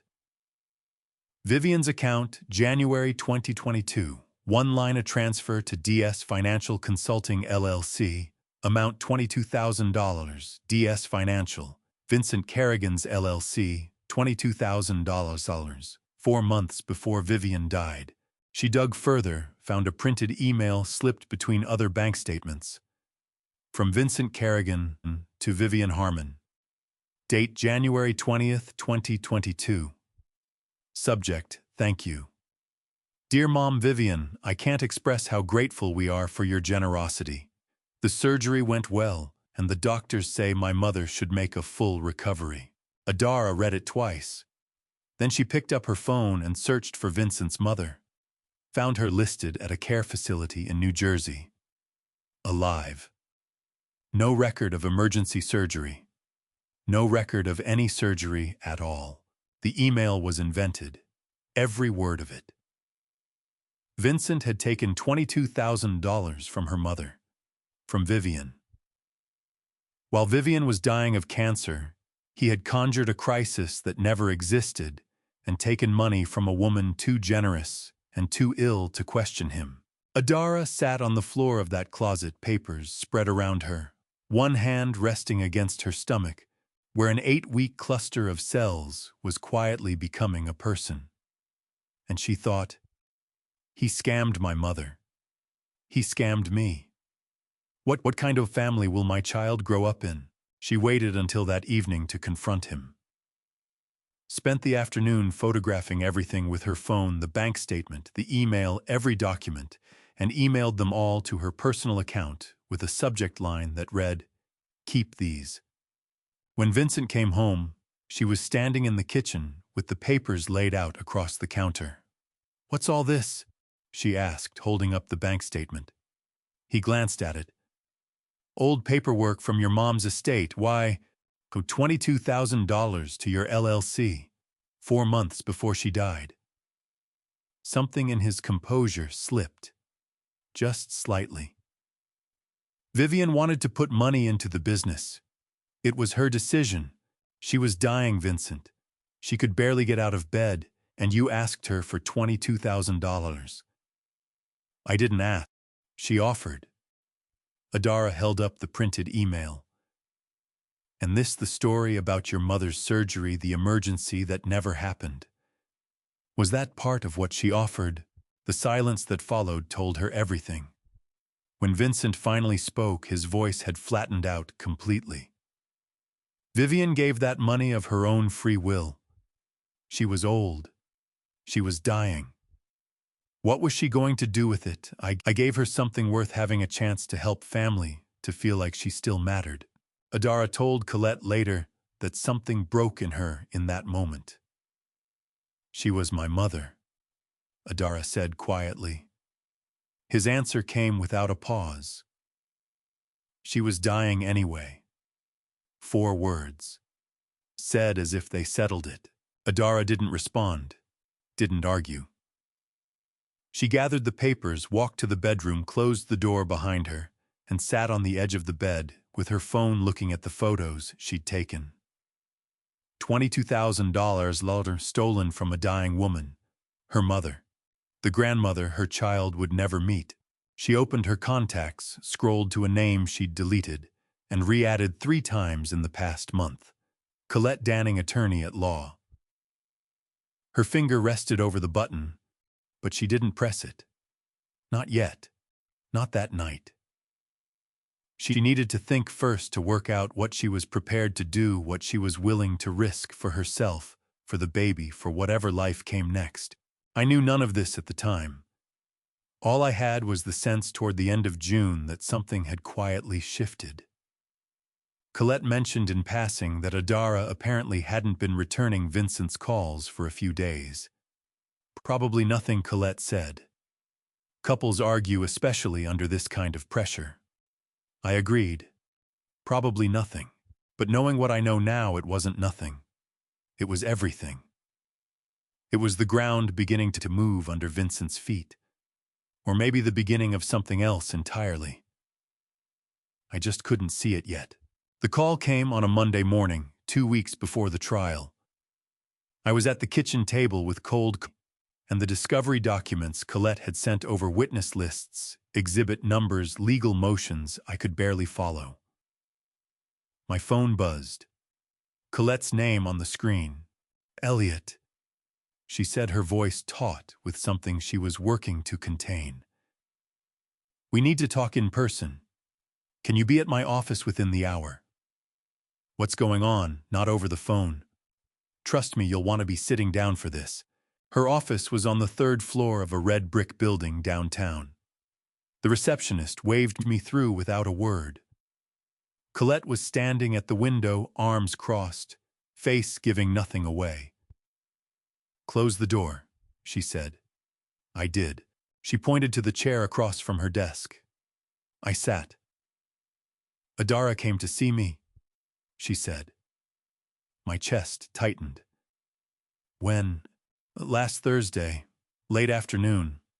She called ahead, used a number I didn't recognize, said she needed to speak off the record. Off the record, I heard my voice climb. She's married to the man who, I know, hear me out. She didn't come to defend him, she paused. She came to bury him. I looked at her. Colette crossed to the desk, opened a manila folder, and slid a photograph toward me. A bank statement, Vivian's account, January 2022. The same $22,000 transfer I'd already found. Beneath it, a printed email. Subject, thank you, Mom Vivian. The fictitious surgery. All of it. She brought this, I asked. Among other things. Colette pulled out a second page, a screenshot of a text exchange between Adara and Vincent, dated August 2020. Felix is panicking. I'll call him tomorrow. You handled the contract. The room seemed to tilt. She admitted she helped him, Colette said quietly. Not with the thefts themselves, she says she didn't know the full scope, but with the cleanup. When Felix threatened to sue in 2020, Adara called him, told him that pursuing it would damage his own reputation. Felix dropped it. Jesus, I said under my breath. There's more. After the IPO fell apart, Vincent sent Lorinda Quillen a follow-up email. Adara proofread it. She told me she thought it was just corporate spin. I pressed my hands flat against the armrests. Why is she coming forward now? Colette held my gaze. Because she's 12 weeks pregnant. The air went out of me. She found out in June. Didn't tell Vincent right away.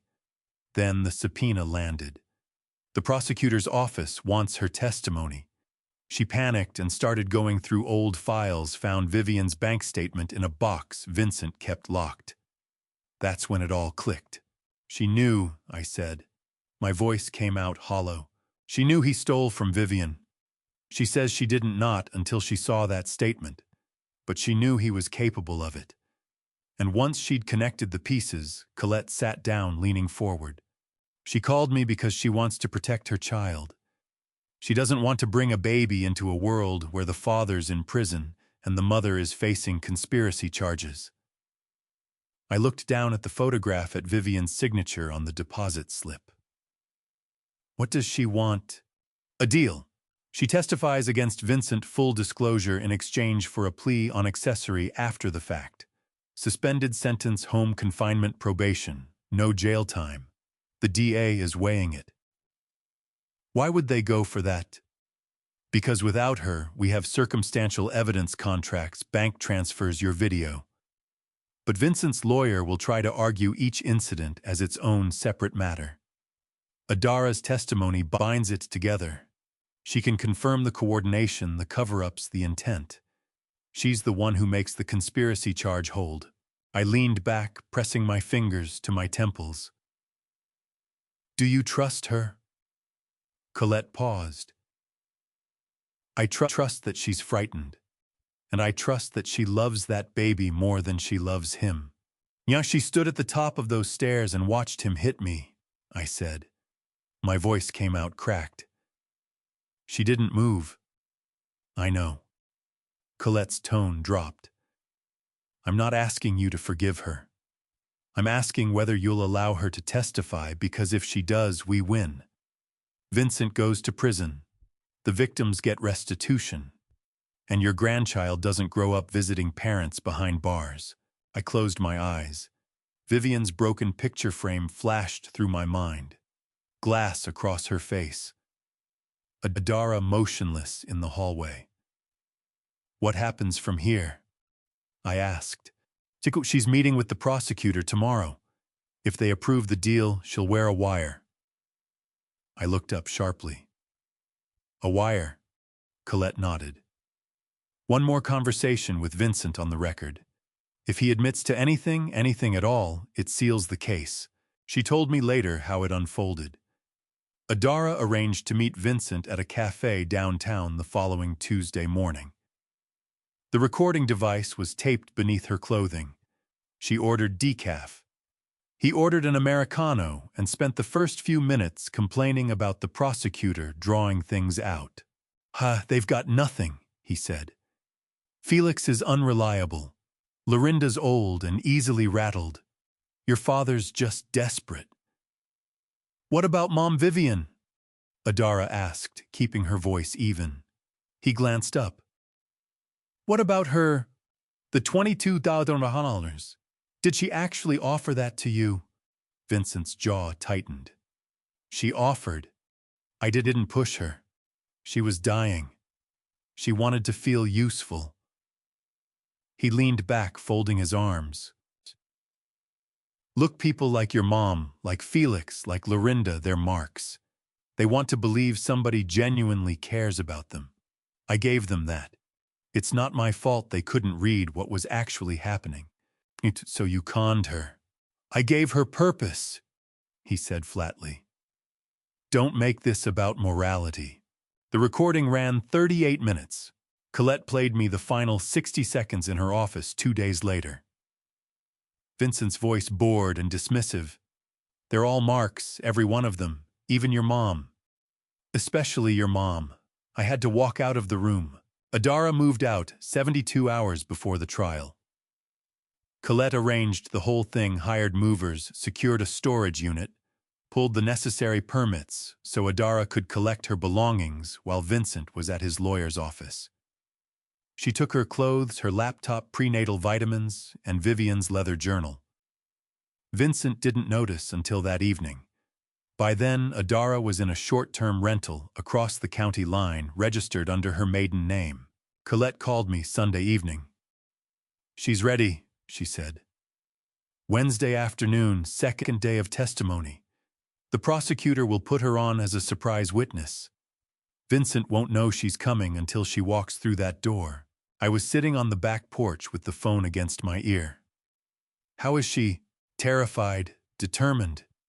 She asked about you. What did you tell her? That you're still deciding whether to forgive her. I didn't say anything. Elliot. Colette's voice was gentle. She's doing this for your grandchild. Whatever else she got wrong, she's trying to make it right. I thought of Vivian. The envelope. Adara frozen at the top of those stairs. Will it be enough? I asked. To convict him, yes. To fix your family. That's not mine to answer. I hung up and sat in the dark for a long time. Wednesday, I thought. She'll walk into that courtroom and take apart the man she married. I wasn't sure if that would be enough for anything else. The courtroom smelled of furniture polish and old paper. I'd set foot in a courthouse exactly twice before, once for jury duty from which I was excused, and once to notarize Vivian's will. This time I sat in the front row with Colette beside me, her briefcase open on the bench between us. Across the aisle, Vincent sat at the defense table in a charcoal suit, white shirt, navy tie. His attorney, Harlow Finch, was older, silver-haired, unhurried-looking. The bailiff called the court to order. 12 jurors filed in and took their seats. 6 men, 6 women, a retired teacher, a grocery store manager, a construction worker. Ordinary people. The prosecutor rose. Deputy District Attorney Audra Beckett, mid-30s, dark hair pulled back in a tight bun. "Ladies and gentlemen," she said, "this case is about power. About a man who used intimidation, manipulation, and violence to control the people closest to him. You will see video evidence of the defendant assaulting the victim inside his own home. You will hear from multiple witnesses whose testimony establishes a pattern of predatory conduct spanning 3 years and involving more than $200,000 in fraud." She paused. "The evidence will speak for itself." Finch rose slowly. "My client is not on trial for being a flawed businessman. He's here because his father-in-law is angry, embarrassed, and in need of someone to blame. At the end of this trial, one question will determine the verdict. Did Elliot Harmon provoke a reaction and then weaponize it? I believe the answer is yes." They played the video first. The courtroom fell silent as the prosecutor brought up the doorbell footage. The timestamp read, April 14th, 2023, 3:47 p.m. Vincent's voice came through the speaker, distorted but intelligible. $32,000? That's all I'm asking. My own voice quieter. "I'm not giving you anything." Then the sound, a crack like a branch giving way. My head whipped sideways, Vincent's hand still raised. The camera caught Vivian's picture frame sliding off the mantel glass, splitting across the floor. Someone in the jury box flinched. The prosecutor paused the footage. "Mr. Harmon, is that you on the screen?" I rose, walked to this witness stand, placed my hand on the Bible. "Yes," I said. "Can you describe what happened that afternoon?" I drew a breath, looked at the jury. "My son-in-law came to my house. He demanded money. I refused. He struck me. Then he left. Did you provoke him in any way?" "No." "Did you threaten him?" "No." "Did you touch him?" "No." Beckett nodded, then turned to the defense table. Finch approached with a patient half-smile, holding a printed screenshot my social media post from June. "Mr. Harmon, do you recognize this?" I looked at it. My own words. "Vincent Kerrigan is a con artist. He stole from my family. I have proof." "Yes." "You published this publicly, correct, naming my client, accusing him of theft?" "Yes." "Before any trial? Before any conviction?" "Yes." Finch turned back toward me. "Is it possible that you were looking for a confrontation that day? That you refused your son-in-law's request because you were already angry and you knew how he'd respond?" The fury climbed in my chest.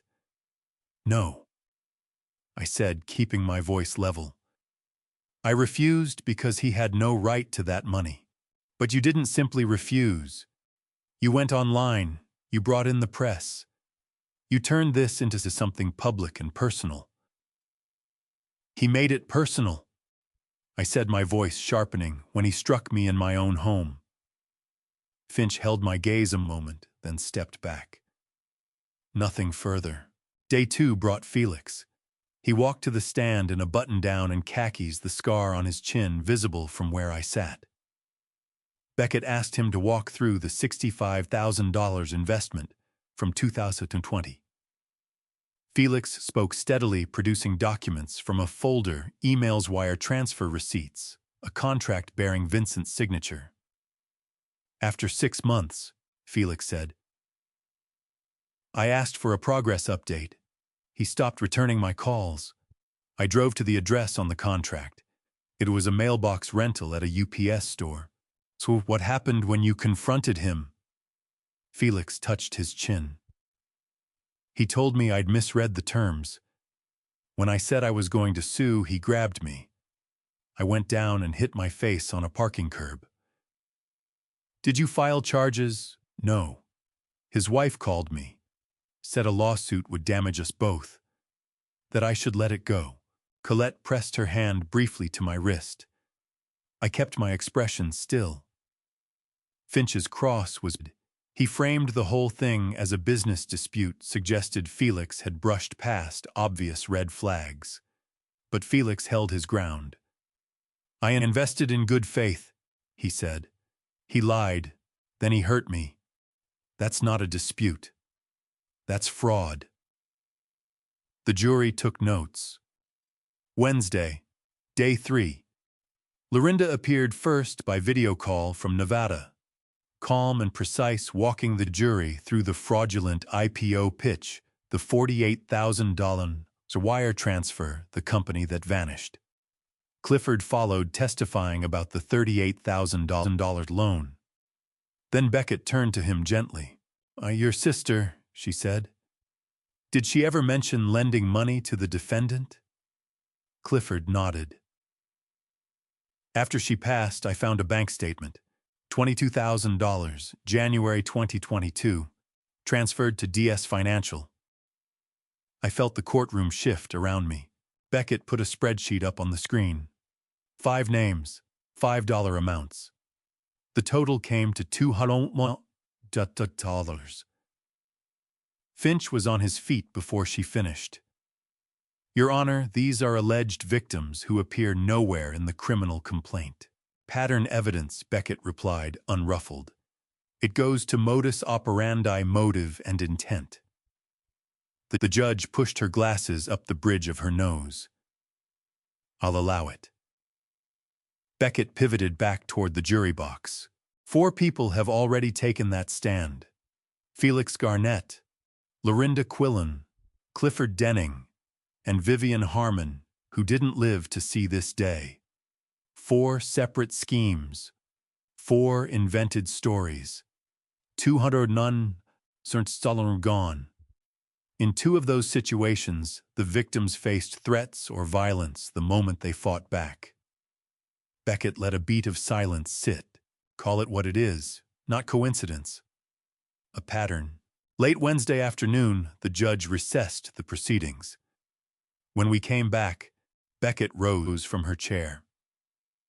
Your Honor, the state has 1 additional witness. We intend to put that person on the stand tomorrow morning. Finch's head came up fast. Your Honor, the defense received no notice of this. The witness surfaced late in discovery. Beckett said, smooth and unhurried. We notified defense counsel of the identity this morning. The judge cut her eyes to Finch. His jaw moved like he was chewing something hard.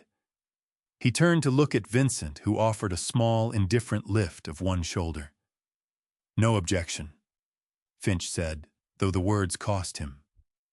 For now. The judge nodded once. 9 a.m. We're adjourned.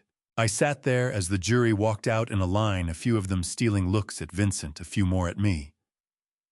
Colette snapped her briefcase closed. Tomorrow, she murmured. I managed a nod. My hands wouldn't stop shaking. Over on the other sides of the aisle, Vincent was fixing his tie face, serene, already calculating his victory.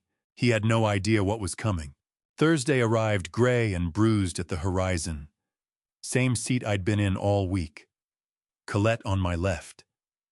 The gallery behind us was running over journalists packed into the rear pews, plus strangers who'd followed Petra's piece online. The whole room smelled of floor polish and held breath.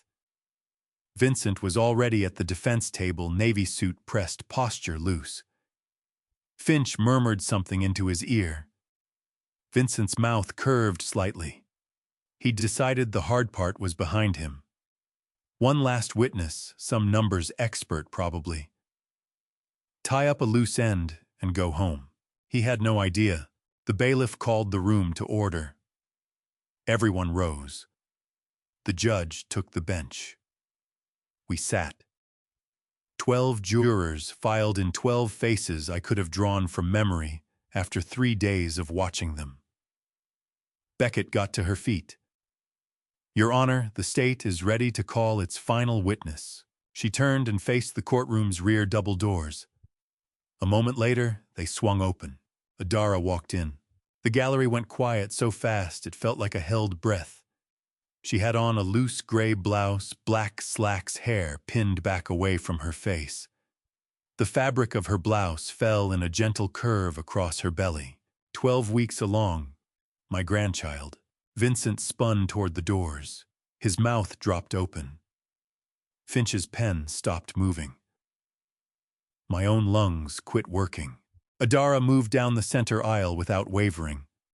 Her eyes didn't drift toward me. They didn't drift toward Vincent either. She walked with her chin up, hands folded low across her abdomen, and she didn't look away from the witness stand until the bailiff waved her forward and she climbed the steps. She sat, smoothed her slacks. Her hands were trembling. The clerk came forward with the Bible, spoke the oath. Adara's answer was nearly inaudible. "I do." Beckett approached. "Please give the court your full name." "Adara Harmon Kerrigan." "And how do you know the defendant?" A long pause. Adara's throat worked around the words. "I'm his wife." The gallery stirred. One knock of the judge's gavel quieted them. Beckett kept her voice low and even. "Ms. Harmon Kerrigan, what brought you here today?" Adara's gaze dropped to her hands in her lap. "Because I helped him," and then she laid it out. Everything. Felix Garnett. First the phone call in 2020 after Felix threatened legal action.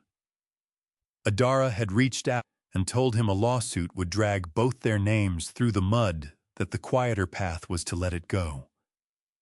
Felix had backed down. Then Lorinda Quillen. After the fraudulent IPO cratered, a follow-up email went out to soften the damage. Vincent had written the draft. Adara had cleaned it up, shaped the language until it read as legitimate. Then she got to Vivian. Her voice split open. "In June, I came across a bank statement. My mother had wired $22,000 to my husband's LLC back in January 2022. Nobody told me. I went to him and asked what it was about. He said it was her idea." "Did that satisfy you?" Beckett pressed. "For a while. Then I found the email, the one claiming his mother needed surgery. His mother is perfectly healthy. I looked her up myself. Every juror in that box leaned forward a few inches. I believed I was standing by my husband," Adara said, and her voice had found some bedrock now. "I told myself the allegations were just people misreading what happened, but he deceived my mother on her deathbed. He took her money. And when I asked him about it afterward, he said she handed it over without a fight, that she was weak." Her eyes came up then and found Vincent's face across the room. "My child will not be raised inside a lie." Beckett lifted a manila folder from the table. "Ms. Harmon Kerrigan, can you back up what you've said?" "Yes." Beckett spread out printed emails, screenshots, records of the wire transfers, and walked them into evidence one by one. Each document went up on the screen for the jury. Then she reached for a small digital recorder.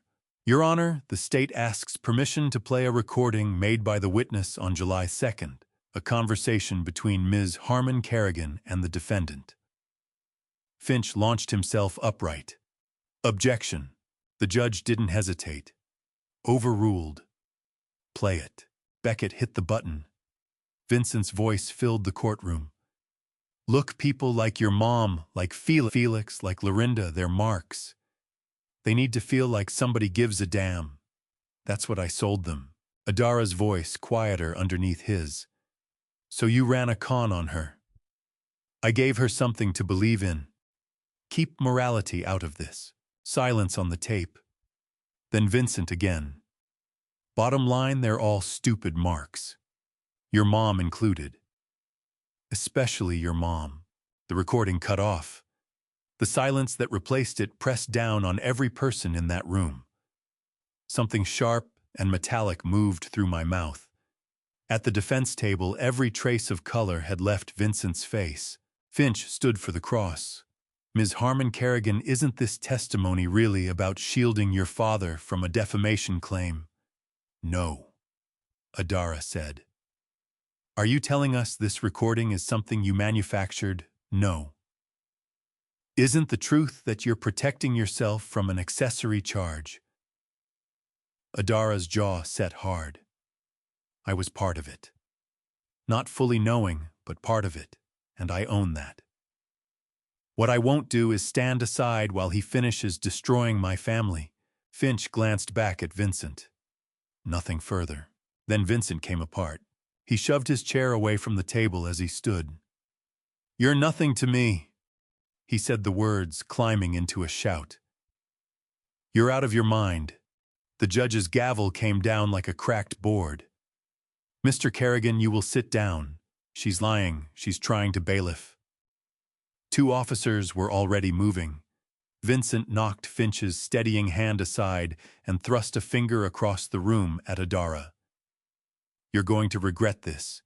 You and your father, both of you. The bailiff caught his arm. Vincent pulled against the grip. A second officer grabbed the other side, and they marched him toward the side door. You're nothing, he was screaming when it swung shut behind him. Nothing! Not one person in that courtroom moved. Adara bent forward over her belly and cried into her hands. The judge called a recess. The jurors walked out without a word among them. I got to my feet. My legs felt like borrowed things. Colette's hand landed on my shoulder. Go to her, she said. I crossed to the witness stand. Adara was still in the chair, both palms pressed flat against her belly. She heard me coming and lifted her head. Her eyes were raw, swollen, nearly shut. I'm sorry, she said, barely sound at all. I didn't know how to tell you. Part of me wanted to turn around and walk away. Part of me wanted to pull her close. I did neither. You did the right thing, I told her. She dipped her chin. Tears ran without stopping. Look after the baby, I said. Then I went back to my seat. When proceedings resumed, Beckett stood for her closing. She walked the jury through the footage, the witness accounts, the through line of fraud, the recorded words from Vincent's own mouth. She laid out plainly what Vincent Kerrigan had done, assaulted his father-in-law, stolen from a woman in her final months, turned his own wife into an instrument, and sat through 4 days of trial without a flicker of regret. Finch's closing tried to recast Adara as a bitter spouse exacting revenge, but even his delivery didn't seem to believe the argument. The judge charged the jury. They withdrew to deliberate. I drifted out to the hallway. Colette was standing near the water fountain. Any sense of how long, I said. Could run hours. Could carry over to tomorrow. I absorbed that. My chest was clamped shut. Through the slim window, I could make out Adara still in her front row seat, one hand resting on her belly, utterly alone. Holding up? Colette asked. Barely, I said. She put a hand on my arm and held it there. You'll get through it. 11 weeks of pure rage, and right then, for the first time, I felt some of that weight begin to release. Not forgiveness, I wasn't anywhere near that. But relief was somewhere close by. Friday came at the wrong speed. Too fast to brace for too slow to survive. Colette and I were back in the front row. The gallery behind us had grown again. Felix, 3 rows back, Lorinda's daughter, who'd flown in from Nevada, Clifford, somewhere toward the rear. The press filled the back wall, shoulder to shoulder. Vincent sat at the defense table in yesterday's navy suit, his tie pulled loose now. Finch said something beside him. Vincent gave him nothing. His stare was locked on the empty jury box, unreadable. The bailiff brought the room to its feet. The judge entered, took the bench, and told the clerk to bring in the jury. They came in one by one. 12 people who'd spent 4 days absorbing all of it. The doorbell footage, the parade of victims, my daughter's voice breaking on that stand. The tape of Vincent telling his wife that her dying mother was just a mark. The judge addressed the foreman. Has the jury arrived at a verdict? He rose. We have, Your Honor. Please read the verdict. The foreman opened the folded slip of paper. In the matter of the state versus Vincent Kerrigan on the charge of assault in the 4th degree, we, the jury, find the defendant guilty. The word dropped into the courtroom like a stone into still water.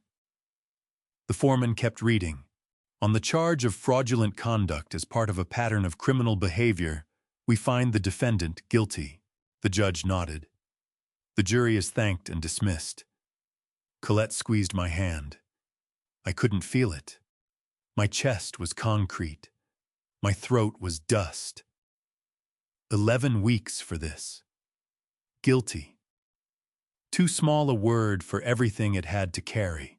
The judge opened sentencing arguments. Beckett walked through the assault, the footage, the fraud pattern. She asked for 18 months in a state facility, 5 years probation, full restitution, and a restraining order. Finch pushed back no prior record, financial strain, and requested probation, anger management, community service. The judge sat through both without moving a muscle in her face. Then she spoke. Mr. Kerrigan, please rise. Vincent got up slowly, color drained from his face. A jury of your peers convicted you of battering your father-in-law and running a sustained pattern of fraud that damaged multiple people. What troubles this court above all is the contempt, the cold disregard you showed toward those who placed their trust in you. Your own wife's mother, a dying woman, was among your victims. That is unconscionable. Vincent's hands balled at his sides. This court sentences you to 18 months in a state correctional facility, followed by 5 years of supervised probation. You are ordered to pay restitution of $290,000. That number snagged my breath. $290,000? Not the full amount. The court has excluded certain claims where direct evidence fell short of the criminal restitution standard. The late Vivian Harmon's transfer, morally reprehensible as it was, lacked the documentary record the other cases provided. Her estate may pursue the matter in civil court. Colette's grip tightened on my hand. You are further prohibited from contacting the victims, including Elliot Harmon and Adara Harmon Kerrigan, for a period of 10 years. Do you understand? Vincent's answer came out flat. Yes. Bailiff remanded the defendant. 2 officers moved in. Vincent held out his wrists and didn't fight it. He looked back at the gallery once. Then the side door swallowed him. The courtroom bled out slowly. Colette gathered her files. Felix nodded at me on his way past. Clifford shook my hand without a word. I sat there staring at the vacant defense table. 18 months, 5 years probation, $201,000. It should have felt like something. It felt like ash. Adara's hearing came an hour later in a smaller room down the hall. A different judge. Beckett laid out the plea. Adara Harmon Kerrigan had cooperated fully, given critical testimony, accepted responsibility for her role as an accessory. The state recommended 6 months of home confinement, 3 years probation, 200 hours of community service. The judge asked whether she understood the terms. Yes, Your Honor, Adara said quietly. And you accept this agreement? I do. The judge held her gaze for a long beat. Ms. Harmon Kerrigan, you made serious errors. You enabled real harm. But when it mattered, you chose differently. The court accepts your plea. You will serve 6 months of home confinement beginning today, with exceptions for medical appointments relating to your pregnancy. Is that understood? Yes, Your Honor. This court is adjourned. I waited on the courthouse steps. The July sun was brutal white and flat, no mercy in it. Colette had gone to handle paperwork. I stood alone with my hands in my pockets. The door swung open behind me. I turned. Adara stepped into the light, blinking. Same gray blouse as yesterday. Eyes red and swollen. She saw me and stopped. A moment where neither of us did anything. Then she came forward slowly, hands folded in front of her. I'm sorry. She managed barely sound. Then, I'm so sorry. Her voice broke on the second one. I looked at her. My daughter? My only child? The girl I'd steadied on her first bicycle. The woman who'd stood at the top of the stairs while her husband hit me. Who'd helped him, covered for him, finally stopped. I had no words. I gave her one nod. Her face came apart. A hand went over her mouth, tears running free. I didn't leave. I didn't reach for her. I stood in the heat beside her and let the silence carry what neither of us could say. I drove home alone. The road was flat and gray all the way. I found a station playing something quiet, then switched it off. The passenger seat was empty, 2 years empty, but that afternoon it felt weighted like Vivian's absence had taken up physical space. I turned over what she'd make of all this, whether she'd call it a victory or grieve what it cost, whether she'd reach Adara before I could. No answers came. The rage in my chest had loosened, still there, but no longer with edges. Vincent would be inside for the next 1.5 years. Adara would be confined to her apartment for 6 months, monitored and alone. My grandchild was coming in January into a family broken in ways I couldn't yet measure. People used the word justice. It didn't feel like enough. But it was what existed. I pulled into my driveway as the sun fell behind the roofline. Dark house. I unlocked the door, set my keys beside Vivian's photograph, the frame I'd replaced the glass I'd swept up 11 weeks ago. Her face held its smile, caught in a moment before the illness, before Vincent, before the wreckage. Well, I said quietly. We won. The house said nothing back. I dropped onto the couch and let the exhaustion take what it wanted. August came and went quietly. I didn't call Adara. Didn't go by. Colette relayed the basics: ankle monitor, fitted small 1-bedroom apartment, probation officer every Thursday. I heard it and filed it away. Instead, I wrote, every morning at my desk, something new, lighter, a story about a man rebuilding a cabin after a wildfire took everything. The metaphor wasn't hidden. I called it survival. Felix stopped by one afternoon. We sat on the porch with iced tea. He asked if I'd heard from Adara. Not yet, I said. He nodded. She helped you get there, he said. That means something. She helped him first, I said quietly. That means something too. The letter arrived on a Tuesday in mid-September. Handwritten, cream-colored stationery, my name in Adara's careful cursive on the front. I set it on the kitchen table and looked at it for 2 days.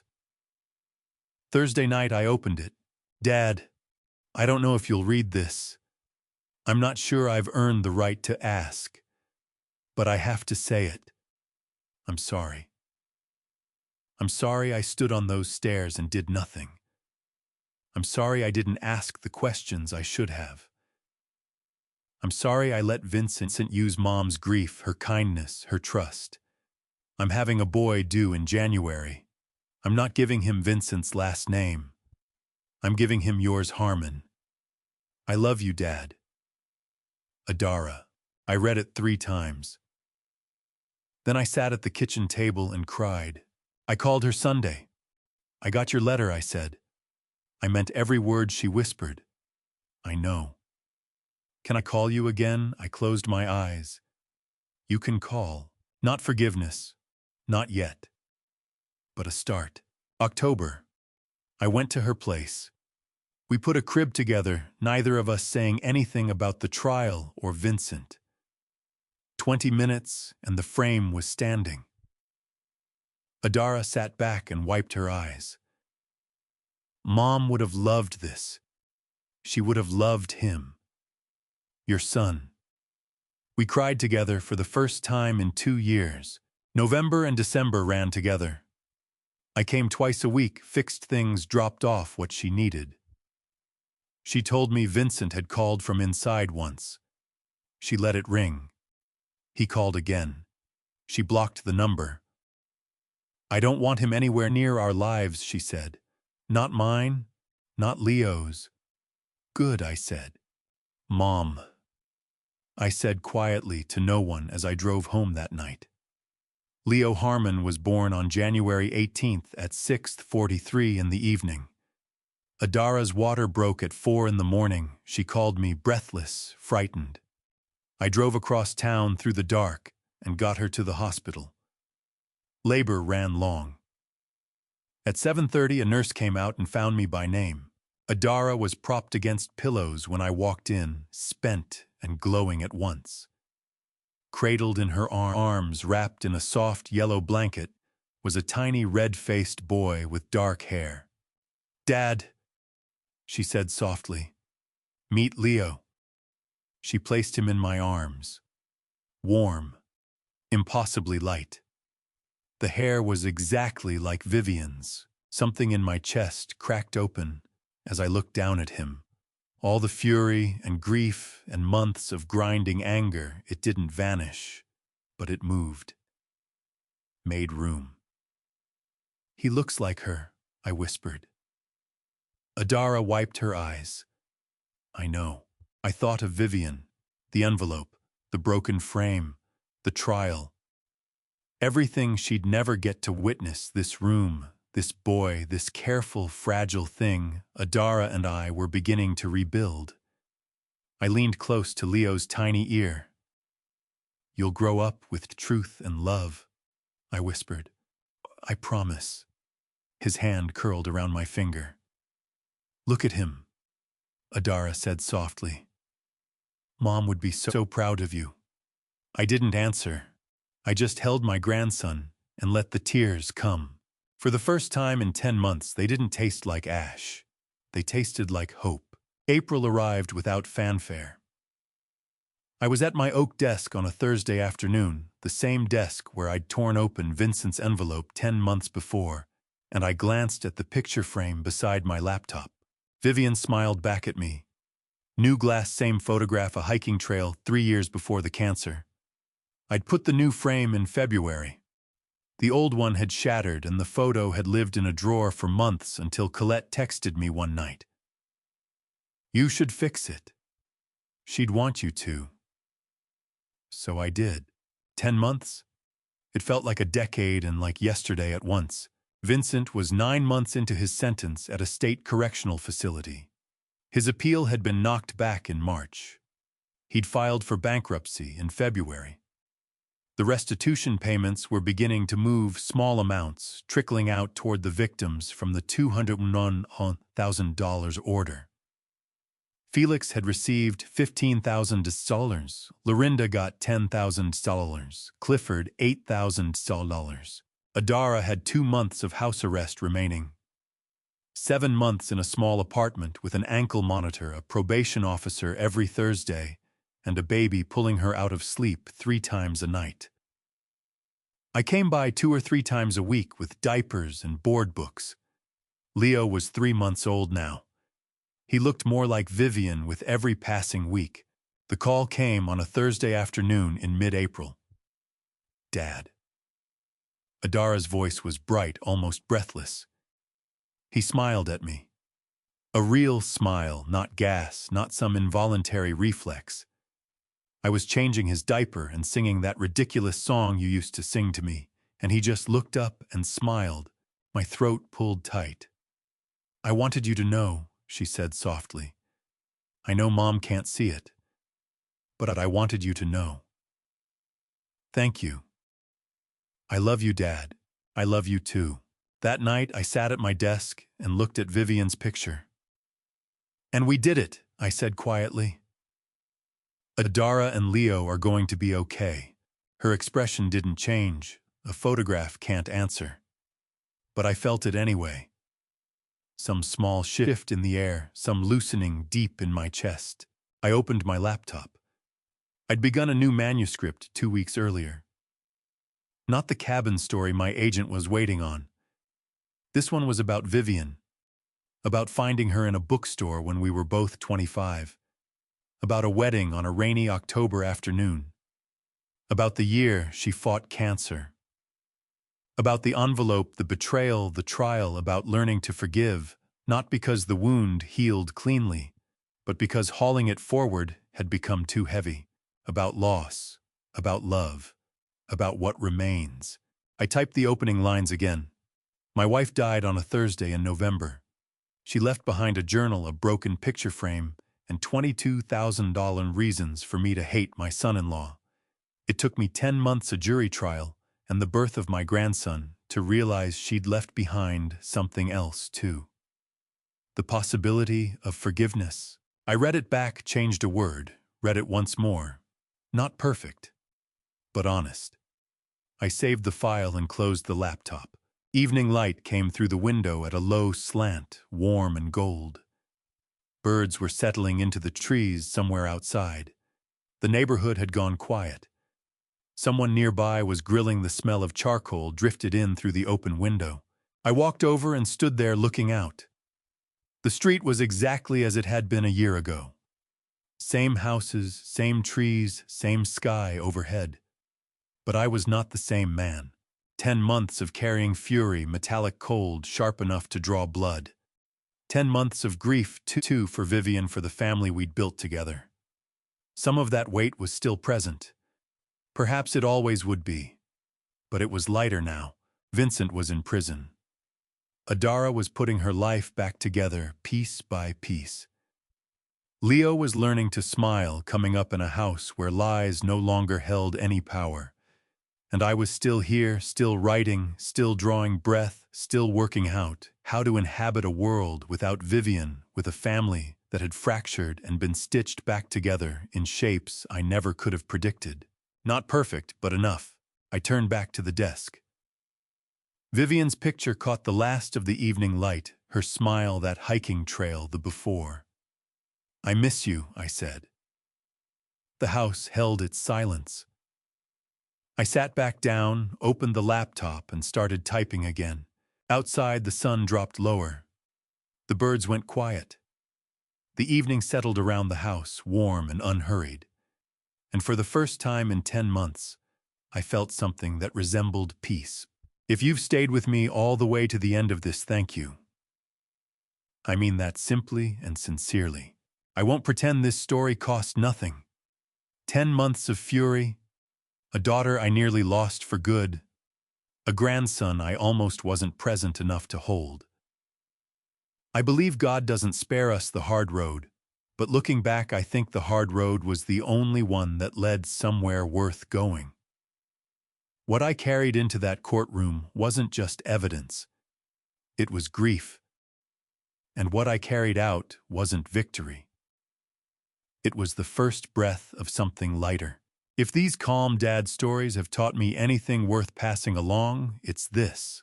Don't let rage make your decisions. It will feel like strength, but it drives away the people you most need to keep. If someone you trust has wronged you, move quietly. Document everything before you say a word. When your child needs you to show up, even after they've hurt you, show up. The relationship is almost always worth more than being right. And if you ever find yourself holding a new life in your arms in the middle of all the wreckage, let yourself feel it. That is what healing actually looks like. These are the kinds of family stories I carry, not because they're easy, but because they're real. If something in this one sat with you, leave a comment below and tell me what struck you most. Share it with someone who might need to hear it today.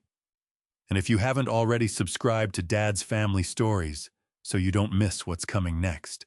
Thank you for being here. Take good care of each other.